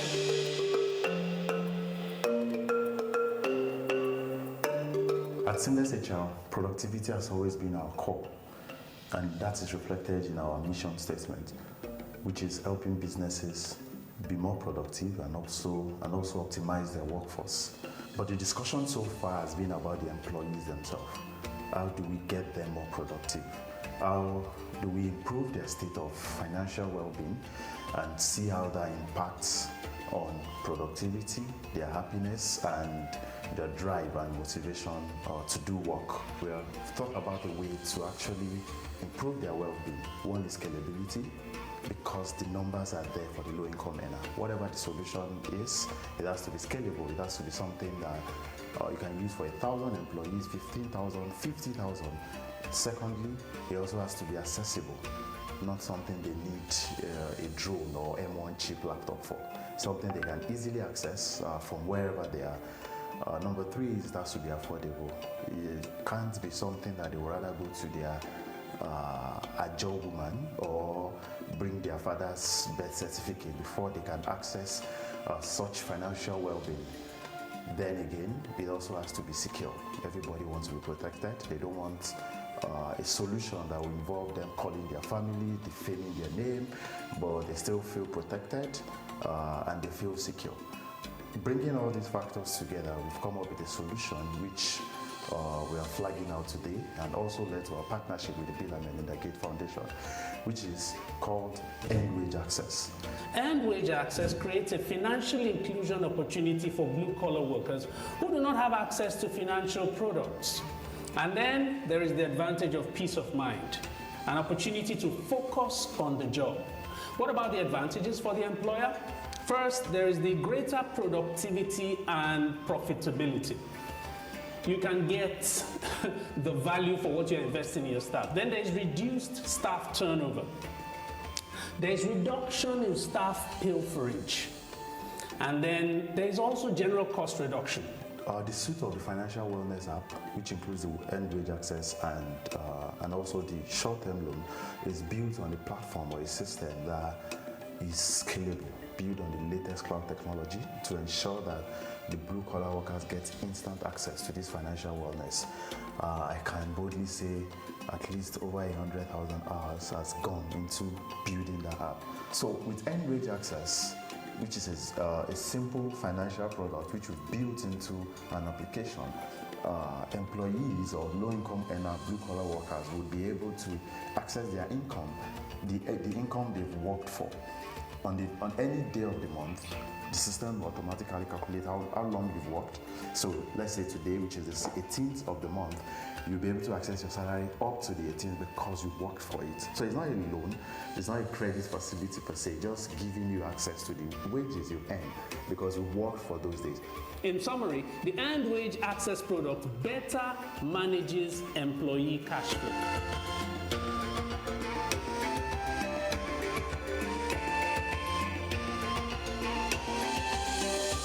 It's good for me to suffer now and enjoy later than to enjoy and suffer later. Like that place I'm living now, I bought it my choice.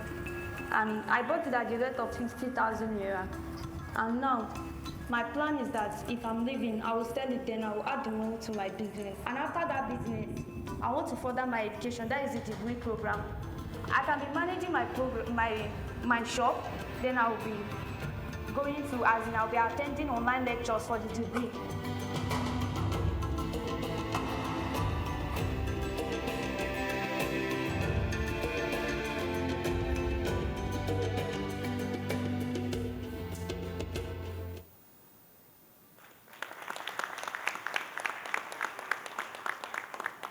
Wonderful. Thank you so much for putting that together. Say a picture is worth 1,000 words.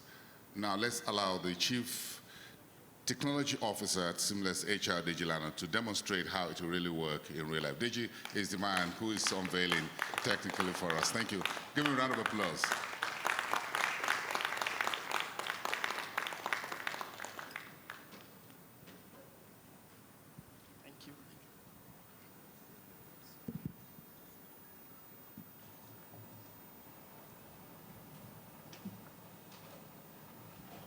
Thank you, everyone. Thanks, everyone, for making it to this event. And I must say this has been the most attentive audience I've witnessed, at least in a long while. Thank you, everyone. So we are getting towards the end and the crux of the matter. So I think Emmanuel has done most of my work for me by explaining what the product looks like. So I'm here to quickly walk you through and show you what the product, that's the MVP version, what Emmanuel will call iPhone 1, what it looks like. So allow me to just quickly explain what the product, then I'll do a quick live demo. I'll try and be done with everything within 10 minutes. So there is the earned wage access, which we call Breeze.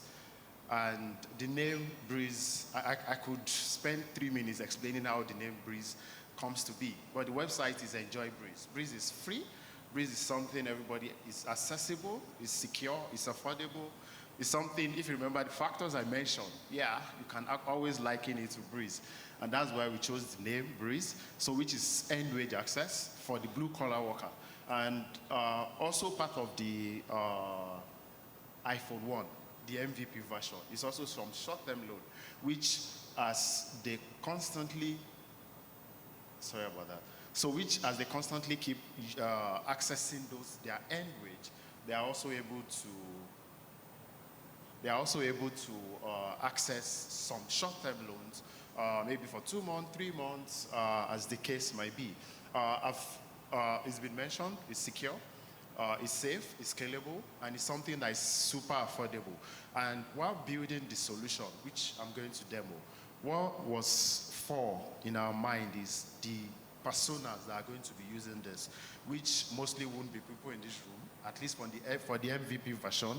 So it's majorly for blue-collar worker. It has to be something they are familiar with, something they are familiar with, and something that is super easy super easy to use. Okay, I think I have, let me just talk through it. So something that is super easy to use, they are familiar with, they can click through it and get access to their end wages within 3-4 steps. And also there's a USSD version also coming out. For those that don't have a mobile app or smartphone, they can use a USSD, and this step is also super easy and won't also cost them a lot. Affordable, commission-based, so it's not interest-based, so they don't have to pay 60%, 80% interest. It's their loan. They've worked for it.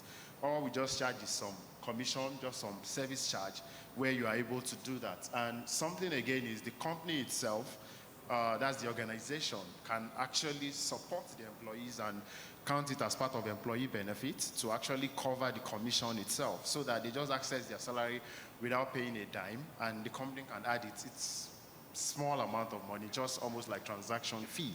Scalable, lightweight, something we're building this to ensure that it's not consuming their data, it's not something they need a big phone or large space to use.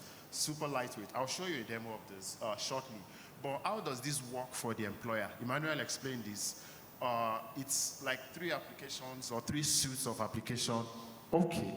So it's like 3 suites of application embedded in one. So there's the Breeze Payer, which is the internet banking platform or salary payment platform for employees. So while building this, we were like, I'm sure everyone in this room is excited and want to give their blue-collar workers access to their end wages. But who will do all the calculation? How will I know when this person resume? How will I do all those things? Will I have to pay every month? All those things might be complicated. So what we did is just pay your salaries through our platform, almost like the way you send it to your account officers, or you log onto your internet banking and upload. Just pay through this salary platform, and it's super easy to use. You can use it can be integrated with ERPs, whichever you're using. You can upload an Excel sheet, almost similar the way you send instructions to your account officers. Then you can use the SeamlessHR platform also. Once you pay salaries with our tool, we analyze how much you're paying this person. And we know for blue-collar workers, the amounts might not be the same every month based on whether they are running shifts, based on maybe you are calculating it based on the number of outputs, that's a task they actually perform. So we do that, and we're able to give them an estimated salary figure, which they now have access to based on the number of days. And you can also set what percentage you want. Maybe 100%, 60%, 80% for different categories of the workers. So what we need actually from you is being able to identify and also being able to collect the salary, that's the end wage they've accessed at the end of the month. Super easy to approve. And apart from that, the platform itself is something we can sell on its own, even without the end wage access. Easy approval, like Emmanuel mentioned, we've worked with different financial institutions, NIBs, and also a lot of fintech organizations to ensure that you have very high transaction success, because that's also super important to employer, especially the blue-collar worker. When I ask, well, have you gotten your salary? Yes, I have. Have you? Have not. What's happening? They start rioting or start creating some ruckus. But if you have a platform that you upload and everybody get paid almost at the same time, all that is sorted out, then you can also track. So in case you have failed transaction, maybe account number is incorrect or a bank is down, you will see the actual reason. You don't need to say, oh, some people have not gotten their salary, you are calling your account officer and you can't even enjoy your holidays or your time to do something else. But with this platform, you can see where the issues are. You can retry. If you have to retry, you can edit account numbers and things like that. And it's super secure. I don't need to talk too much about that. Then, how do we track and promote this productivity? I'm sure everyone here, based on the panel discussion, the keynote speaker, and the question and answer asked, would agree with me that end wage access would actually help. But how do we track? How do we ensure that it's actually helping? It speaks to the third solution, which is our time management suites, and also speaks to other things we're building. So we rebuilt our time management suites. Actually, the first version was more for white collars, financial institutions. So we rebuilt it from ground up to cater more for blue collar workers. What Emmanuel mentioned, I actually personally traveled to DRC several miles, went to that village to actually study how this blue collar work, there was actually a whole village, like Emmanuel mentioned. Everybody in that village works for one organization. So you need to be able to track, because they will cover for each other.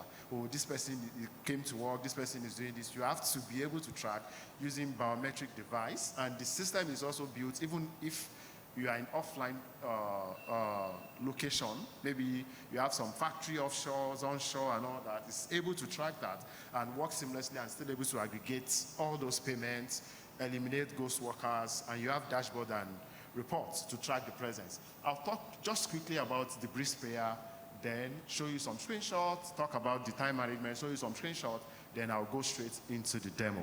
So the breeze sprayer is an integrated internet banking platform, society disbursement. I've mentioned this, high transaction rate. You don't need to, no more paperwork, no more calling your account officer, your bank, multiple payroll runs. All that is handled on the system. And the future plan for this is you're also able to make your statutory disbursement, not just salaries. You're able to sort out your taxes, your pension, compliance, across multiple countries, Nigeria, Kenya, and also Ghana. Then you're also able to make vendor payments. Also on the employer side, you're able to access things like salary overdraft based on how you pay your salaries. In case there are cash flow issues, you can take salary overdraft with vendors payments, LPO financing, invoice discounting. Like I said, like Emmanuel said, it's the MVP version, but we have big plan also for that platform. So this is what it looks like. This is like the dashboard, beautiful dashboard, clear, easy to use. You can, this one you can see how many payments you've made, what's the net salary, what's the statutory salary payments you've made, and like I said, you can upload from SeamlessHR, from an Excel sheet. You can repeat the past salary, just make some edits, or you can also integrate with ERPs. Approval is super easy. You can set multi-level approvals, MFA, integrate with hardware tokens in case you have all that. Then you can also see payments that has been done and history. Quickly, I'll talk about the time management module, which I've mentioned some things about. It's fit for various work schedules in the industry. Shift work, rotational work in the hospital industry, in plantation. So it does things where you call time tracking, presence tracking. So where you don't actually care when they come to work or when they leave, you actually care about how many plants did you actually weed, or how many plantation or crops are you able to harvest, or how many bottles did you move from location A to location B, and I'm able to pay you by that, by your target. And if you do more than that, I can prorate that amount over time. All that is all built into the new module. It's built to handle offline bad network area, geolocation, geofencing. You have to be within this area. And this also has worked for sales agents who have to go out, and you're still able to say you can sign in within this particular geolocation or geofencing. Then multiple clocking sources, different hardware biometric devices, different mobile phone, web apps, face ID, face recognition, voice recognition, and all that. Then the reporting is actually really robust, really good. And with this, it feeds into payments. It feeds into the disciplinary module. It feeds into so many other things where all I've mentioned is listed here, feeds into the payroll, feeds into leave, requisition, disciplinary recruitment, and all other modules. So there are so many other modules that we also have. And if all these are bundled together, you are able to, if all these are bundled together, you are able to track. So for example, maybe a question on some people's mind would be that, how do you actually know how much this person has earned, especially for the case of maybe a shift. What if the person did not come for that shift and you're just looking at, oh, this is the 18. That's why if you have the full system or the full module, you are able to track to some level of accuracy on how many days this person has worked, how many shifts this person is expected to work, and give more accurate data. I think somebody was moving for me. But yeah, so those are just screenshots of what the time management module and all that look like. Thank you, everyone. So I'll just quickly show you a demo of the end-wage access on my phone. It's a simple app, like you would expect. I'm just going to show you what the mobile app looks like. And yeah, we are going to do some transactions.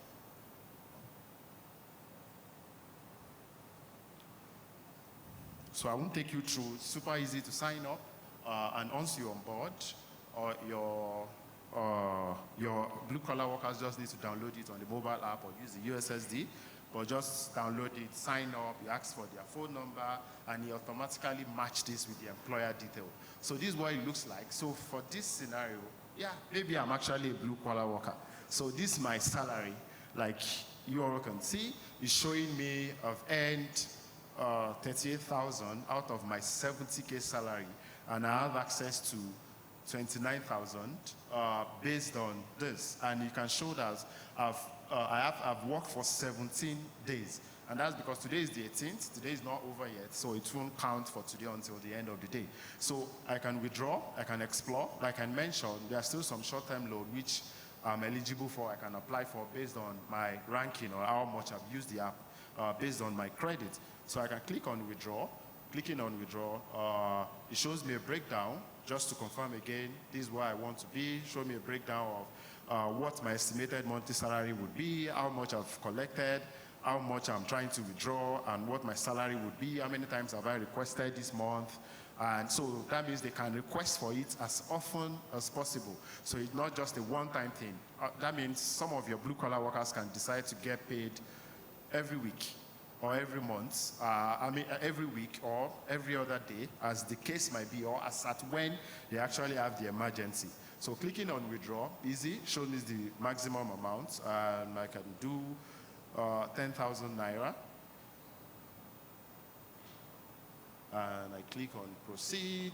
It shows me the balance, it shows me the service charge based on the configuration of the employer, shows me what account number this is. I'm actually using a mobile wallet because this can feed into their mobile wallet or the bank account they are most comfortable with. And for those that want to use mobile money, integration also can be done so that employees or blue-collar workers that are more conversant with mobile money can also integrate with that. So I click on proceed, and it shows me my salary after withdrawal. It sends me an OTP, which should come in right about now. Yeah, because I'm presenting, my do not disturb is on. So where you can see the OTP is in, I click on it, fits in, and voila. I have the money in my bank accounts. Thank you very much. So I can return to the dashboard to see, okay, it's processing. I think in a few minutes it should get in. So I can see my withdrawal history, how many I've taken, and you can see that the amount I can withdraw has reduced from 29 to 10,000 because I've taken 10,000 naira out of it. This might look easy to use, and this might look super simple because yeah, I am the CTO. I'm familiar with technology. So it's okay because I'm familiar with technology, but we've tested this with several blue-collar workers, and it took them average of 30 seconds to actually use this. Because while building this, we look at the apps they use more often. Apps, banking apps they use, betting app they use, and borrowed so many things for me to build. And 30 seconds, most of them are super excited about it. Thank you very much.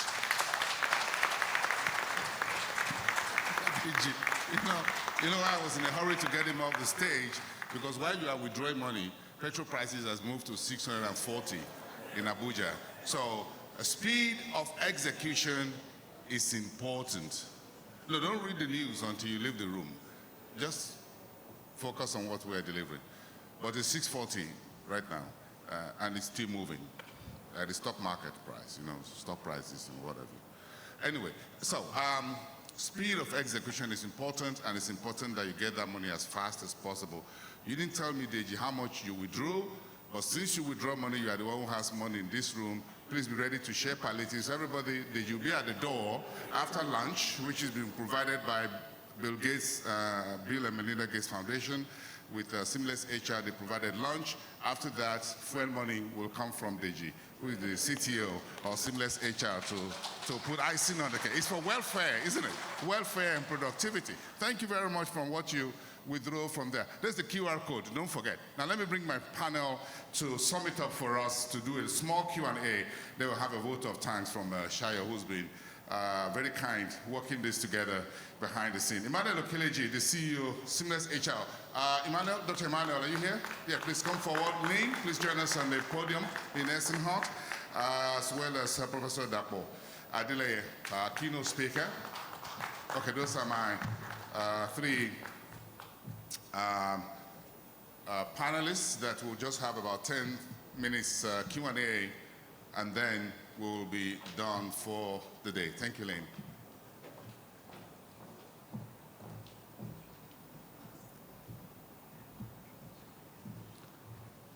So we'll have to have polling tools from those of you who are with us. But again, let's start with those who are in attendance. Okay, Lynn, we want to check that is functional? Test, yes. Thank you. Thank you. Okay.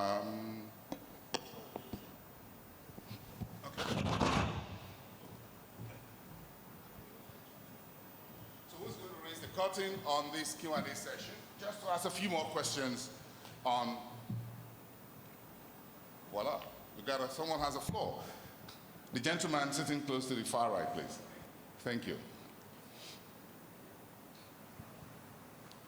Kindly identify yourself, please. Yeah, hi, my name is Rotimi Thomas. I'm the CEO and co-founder of Sunfi, and we help blue-collar workers in the solar industry serve more consumers by embedding financing in their very small operations, and also helping them increase their margins between suppliers and their end customers. These people are gig workers for us. So, for example, for Dr. Dapo, thinking about the fiasco that Uber and all these guys have gone through globally, given that they are agents for Sunfi, what kind of responsibility should we have to them to make sure that they're taken care of? We're not paying them pensions, but what kind of things, and also thinking about this product that Emmanuel and team are bringing to light, what kind of things should we be thinking about making sure they have access to, even though we may not have an obligation to support them with those things? All right, thank you very much. Let me, Professor, would you like to take that before Dr. Emmanuel? Yeah, thanks. That's a wonderful question because, we're beginning to redefine who is an employer and who is an employee. And this is something governments all over the world are fighting with. You go to California, they're saying Uber drivers. Some people are driving 7 days a week, 365 days a year. They're working for Uber. Uber is taking a lot of money off them. But Uber is saying they're independent contractors. They're not our employees. And we have many people that, you can even go to a financial institution in Nigeria. They're employing people. Many of the people that are serving you, customer service officers, they're not employees. They belong to an outsourced agency. So the way they look at them is that we don't have an obligation to them per se, because they are not our employees. We outsource them, we got them from somewhere. But for me, I don't think that's the legal distinction doesn't matter.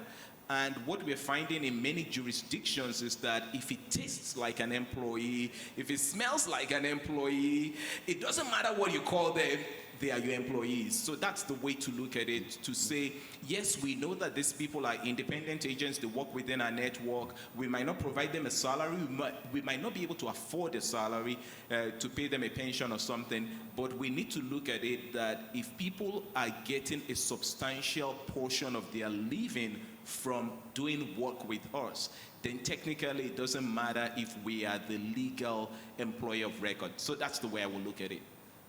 All right, thank you so much. Any other question from the room? A round of applause for him, please. Okay, I got a gentleman up front here. He's an HR executive. Please let him have the microphone, please. Good afternoon. Vasco from 7UP. I'm the CIO. So, for Dr. Emmanuel, there was something Professor Dapo touched earlier, which is the percentage of money that you allow people to withdraw in advance. I love the idea of EWA, right? It's your money, you earned it, and I need it, so all in. But how do we ensure that we bring financial education to this, so that you're not digging your own grave by redeeming too much money that we all know you're going to need later on. And if I do a comparison with my home country, where we pay rent on a monthly fee, and knowing the Nigerian current status, you need to pay for a year or 2 years of rent. So you need a lot of financial planning to be able to shift from hand to mouth to a stable, planned financial status. So how do you help in this? Thank you so much, Vasco, and thanks for making time to come. Vasco is from 7up. So a number of angles to what you just explained. First of all is that in the experimentation that we've done, we found that white-collar workers were not as interested in end-wage access as blue-collar workers were. White-collar workers, if I earn ₦1 million, I have enough to tide me through the month, to the point that I don't really need to be accessing that money before the end of the month. It's okay for me to just get all the money at the end of the month so that I can do meaningful investments with it. But if I earn 25,000 naira per month, the equation is very different for me, because I now really need the money when I need it. And I really don't have enough money to pay for credit. I have not had enough money to buy the things that will make my life comfortable. So the only thing I have in this life really is that money that I get, and I really need it quickly. So this is what we found in our research, that there is a lot more value for end-wage access for people at the base of the pyramid.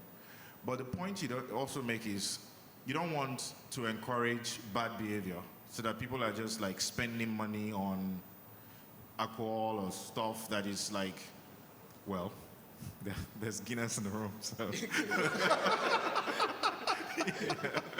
I was watching you. Yeah. That's a live wire. Okay, go ahead.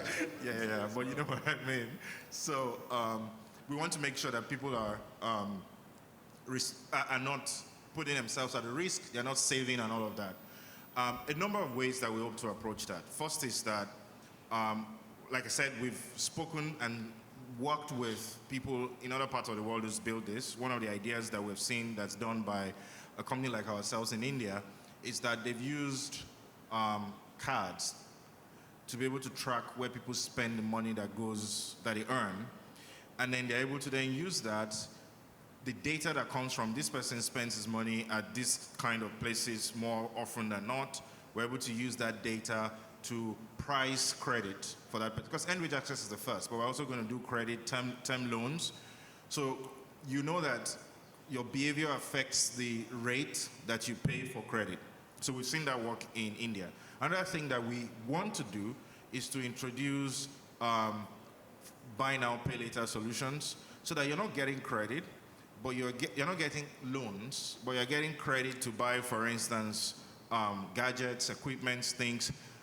We're giving solutions for school fees for your children, solutions for the things that actually matter, and innovating on those things. But I think overall for me is that the data will tell. The first thing we want to do is to help that blue-collar worker have access to his money when he needs it. But the data, what we experience as this starts, will help us calibrate and move around as we continue to innovate. You want to say something? Yes, please. Why not setting up some simple goals there, like I want to pay for my school fees, which will be due on a certain time, and start accumulating that money just to show people that you're on track or you're not on track, or you will need more loans in the future. Yes. Right? Yes. And reserve that money on the side. We all know it's for legitimate purposes, but start putting it on the side so that you help them plan. Yes. Very, very, very good idea, Vasco. And you know, like we said, this is a long journey. One of the ideas, which I agree with what you've talked about, is we have to introduce savings products. We have to introduce investment products. We have to introduce more banking solutions. The ultimate goal is to be the financial service of choice for the most hardworking Africans. So that journey will take us to different places. And that's why the illustration about iPhone 1 to 14 is coming in, because we're not just building this and moving on. We're going to build a lot of solutions. And I think more importantly is that the feedback from very informed people like yourself is what will lead us on that journey. So we're not coming to say, oh, we've got all the solution. Vasco, I promise you that we're going to sit with you to talk more about those ideas that you've shared, and with everybody in the room to crowdsource the innovation that goes into the versions and versions of things that we're going to build after this. But it's exciting what's possible when you have people like working on a problem. You know, Dr. Emmanuel, you just got me thinking, you know, just a very quick story. Some years ago, like 10, 20 years ago, went to Mexico, and they had a very beautiful program of giving monthly palliatives to families. And they keep dishing out millions of dollars every month, but doesn't seem to get results. So what was the problem? So every month is per family, just like Nigeria is trying to do, and give to the family. So they say, well, the man is the head of the family, so every month it goes to the government office and collect the stipend in dollars. But they found out that at the end of every month, when the husbands go to the government office and collect those stipends, they end up not coming home until 2-3 days later. Yeah, because as soon as the money gets into his pocket, which is paid in cash, well, they go to the second wife's house, whatever houses, and go drinking and found them in the gutters and what have you. So the government started thinking in Mexico, what's the way to do? And I said, okay, fine, let's give it to the wives. And you know, that was the success of that project. So they stopped giving it to the husbands, they started giving it to the women. Because they found out that when wives, housewives get those money, they pay school fees, they pay bills immediately, they hardly go to the drinking joints you talk about. And forgive me, those who are in there. But we want Nigerian breweries and Guinness to increase sales as well. So where they could buy some for the family, but they found out that things are really working. So as of 2010, 2001, 2002, they were doing 90, close to $100 million in palliatives that were really working and helping average Mexicans get a monthly stipend. So maybe at some point, we can look at whether some of this could be tailored to women and not just to us men, so that you can have some savings. And so even if alcohol will be involved, it will have to be the one for the family, not for bossing alone. just by the way. Any other question from the floor, please? Okay. Thank you. Go ahead. Yes, please go ahead. My name is Olori Ademola. I'm the operations manager for UAC Foods. And it's a good thing that I'm here today. I'm not in HR, but I resonate clearly with these issues because I lead this group of people, and you get to hear different stories on a daily basis about how they need their money before the end of the month. From, oh, I just lost my child, to my wife is in the hospital, to one issue or the other, across many industries which I've worked. I've opportunity to work with Nigerian breweries, Nigerian bottling company, and I currently work for UACN, and it's the same story everywhere. My first question would be that most of the organizations which employs this group of people have contracted out the recruitment to an outsource agent, just like Professor Dapo had mentioned. They are still our staffs, but majority of the payment procedures and everything is done by this outsource agency. As much as this is a very good tool, how are you also interfacing with these outsource agencies to onboard them on this kind of platform, which is much more useful to them than most wonderful organizations we have in here today? That's one. Two, I've also seen that the security you've put in place on the side of the tool is fantastic. You've done a lot of processing building across that. Are you considering the Nigerian factor of our people, in which you can track, trace? There are people in which I have paid with my money, like, okay, don't worry, get this done. When you get your salary, don't forget to come back, and they don't even come back. What's your plan on ensuring that if I get to give you, the majority of my staffs, for example, receives that kind of category salary. If they get to earn 40% of whatever they deserve that day, and they can choose to leave and go, what balance are you going to put to all of this to ensure that as much as it's very favorable to the people on the floor is also very favorable to the company who is pulling this into their system. Thank you. Thank you. And Evelyn wants to chime in as well. Yeah. Very, very important questions. Thanks for asking. So the first one about how we ensure, start from your last question. How are we ensuring that we're able to get the repayment for the credit that we give, right? That's one of the reasons why we're starting with end wage access. Because first, the exposure is smaller. If you take a 1-year loan and you japa, like they say, the risk is higher. But if a person has collected money for just 12 days of work, 15 days of work, and they don't pay back, that risk is relatively lower than if a year's worth of salary disappears.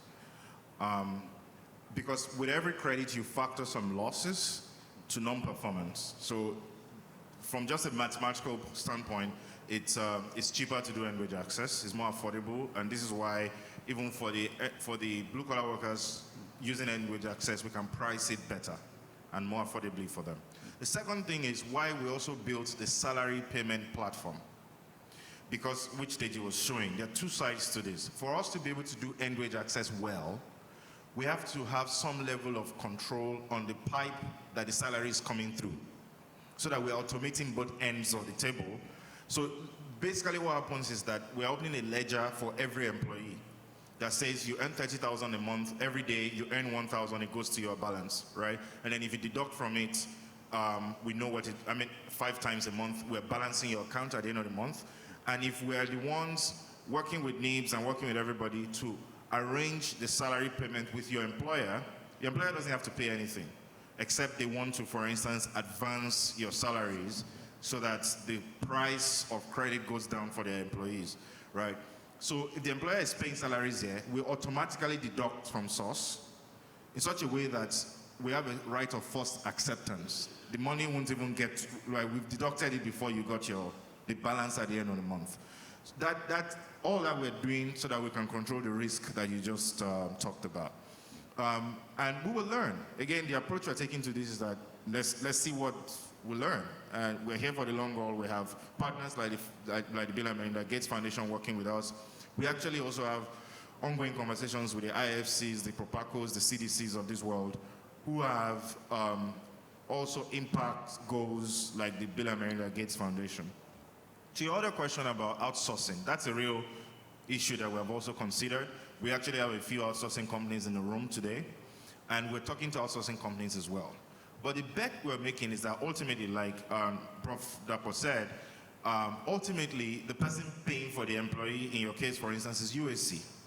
And we're making a bet that USC will have influence even on the outsourcing companies to say, we want to do this. And that's why the room is filled with the C-suite of HR, who hopefully understand the impact goal that we are trying to make and can influence the outsourcing companies to do whatever needs to be done to get to this end. We feel that it's better to talk to USC than for your outsourcing company to come to you and say, this is what we want to now do. It's easier to get you to be convinced and then bring in the outsourcing companies who work for you, ultimately, to collaborate with you to achieve that end. And we want to make sure we can do that at almost no cost to you, so that cost is not a reason why you are saying, I don't want to do this. It's like everything is ready, just plug and play. Very, very interesting. Thank you so much for taking that on. And he deserves a round of applause. Lynn, let me allow you to weigh in just very quickly, a minute or two, about those experiences you talked about earlier during our fireside chat, Bangladesh, Pakistan, India, and what have you, and what you think the peculiarities will be for Africa and for us in Nigeria in onboarding this, based on what some of the concerns are from the employer's point of view, in terms of the risks that are involved in advancing these particular solutions as an embedded finance, yes. Yeah, I mean, look, I think this is the reason why we want to start with a product like EWA. The risk is actually very low when you look at advancing someone's wages. Ultimately, it's the employer the risk sits with the employer. They're the ones who need to pay the salary of that person, right? And so if someone's taking out, several days of salary earlier, the risk is relatively low. That is why the product is a much more affordable product.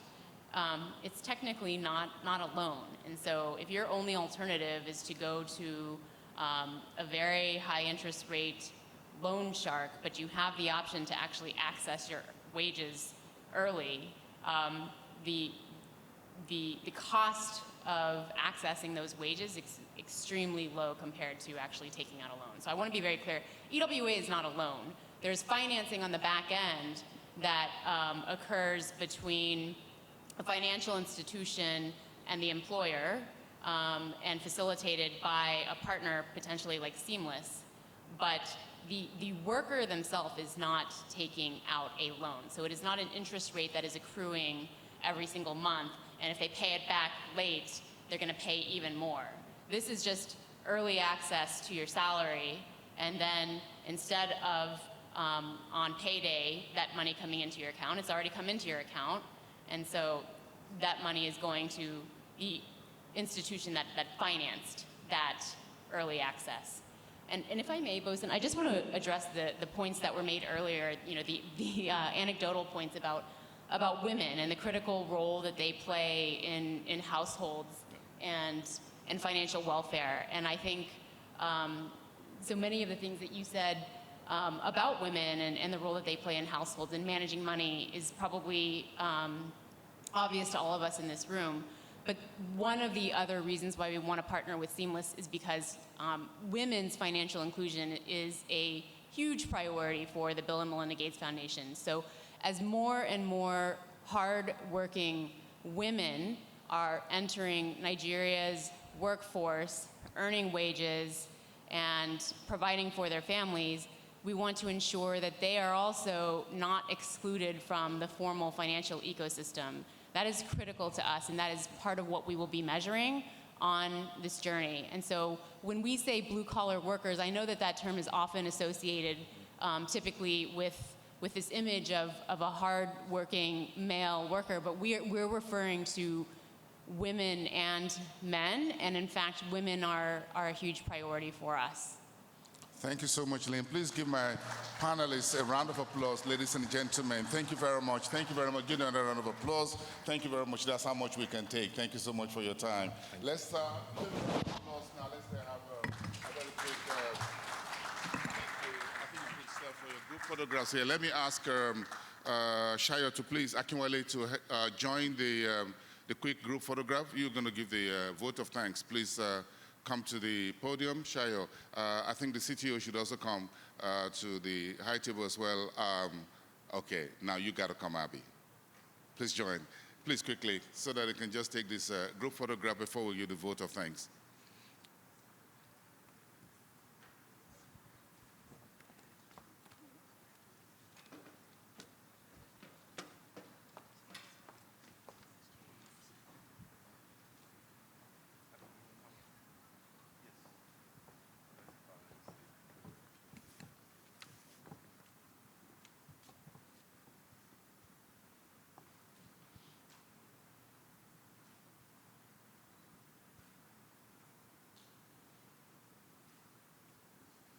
Thank you very much. Please, now let's give our hands together for Shayo Akinwale, the head of branding and marketing at SeamlessHR, for the vote of thanks. Shayo, please. Thank you very much. Can you please put your hands together for yourselves? We've had a very productive morning now into the afternoon. I want to say a very big thank you to each and every one of you for honoring our invitation to take this first step. We are resolved in this mission to catalyze the productivity of African businesses, and we're beginning that journey with this segment of our workforce on the continent and in Nigeria. And today for us is a milestone because we are set to take action that will deliver specific, significant results. But it is a journey. We have brought you into the room to initiate the process, to share our thoughts with you, to hear from you as well. And the questionnaire that we put up and we'll be sharing, syndicating to your various contact emails, it's a vital part of our understanding of your specific peculiar circumstance and with regards to this segment of the market. So please, we ask that you please do fill it, because it's going to inform the body of work, how we're framing the next step we want to take, you know, which ultimately will result in our engagement with you on some of these solutions and our ability to monitor and then do a seminar work at the end of a significant period. And that work, we're looking to produce a white paper that will not just be another document, but it will be the playbook for blue-collar workers' quality of life improvement and productivity enhancement for this part of the world. You know, so we are going to do this as partners. We're going to learn from each other. We have our specific thoughts around it. We will unlearn some of it. We will learn as well from your individual experiences. And that's what the next phase and dimension of this relationship will be like. Now, we're going to be having some more engagements with you, not necessarily in this broad circumstance. It will be one-on-one engagements. We might have engagements at industry levels so that we get to, you know, the meat of providing solutions and rolling out these solutions, end-wage worker access, financial inclusion measures for the segment that we're looking at. So altogether, we say a big thank you. We say a big thank you to our guest, our keynote speaker, who came all the way from the United States to join us. I want to particularly say a big thank you to our engineering team that have worked. Please put your hands together. More than 10,000 hours, did you say, right?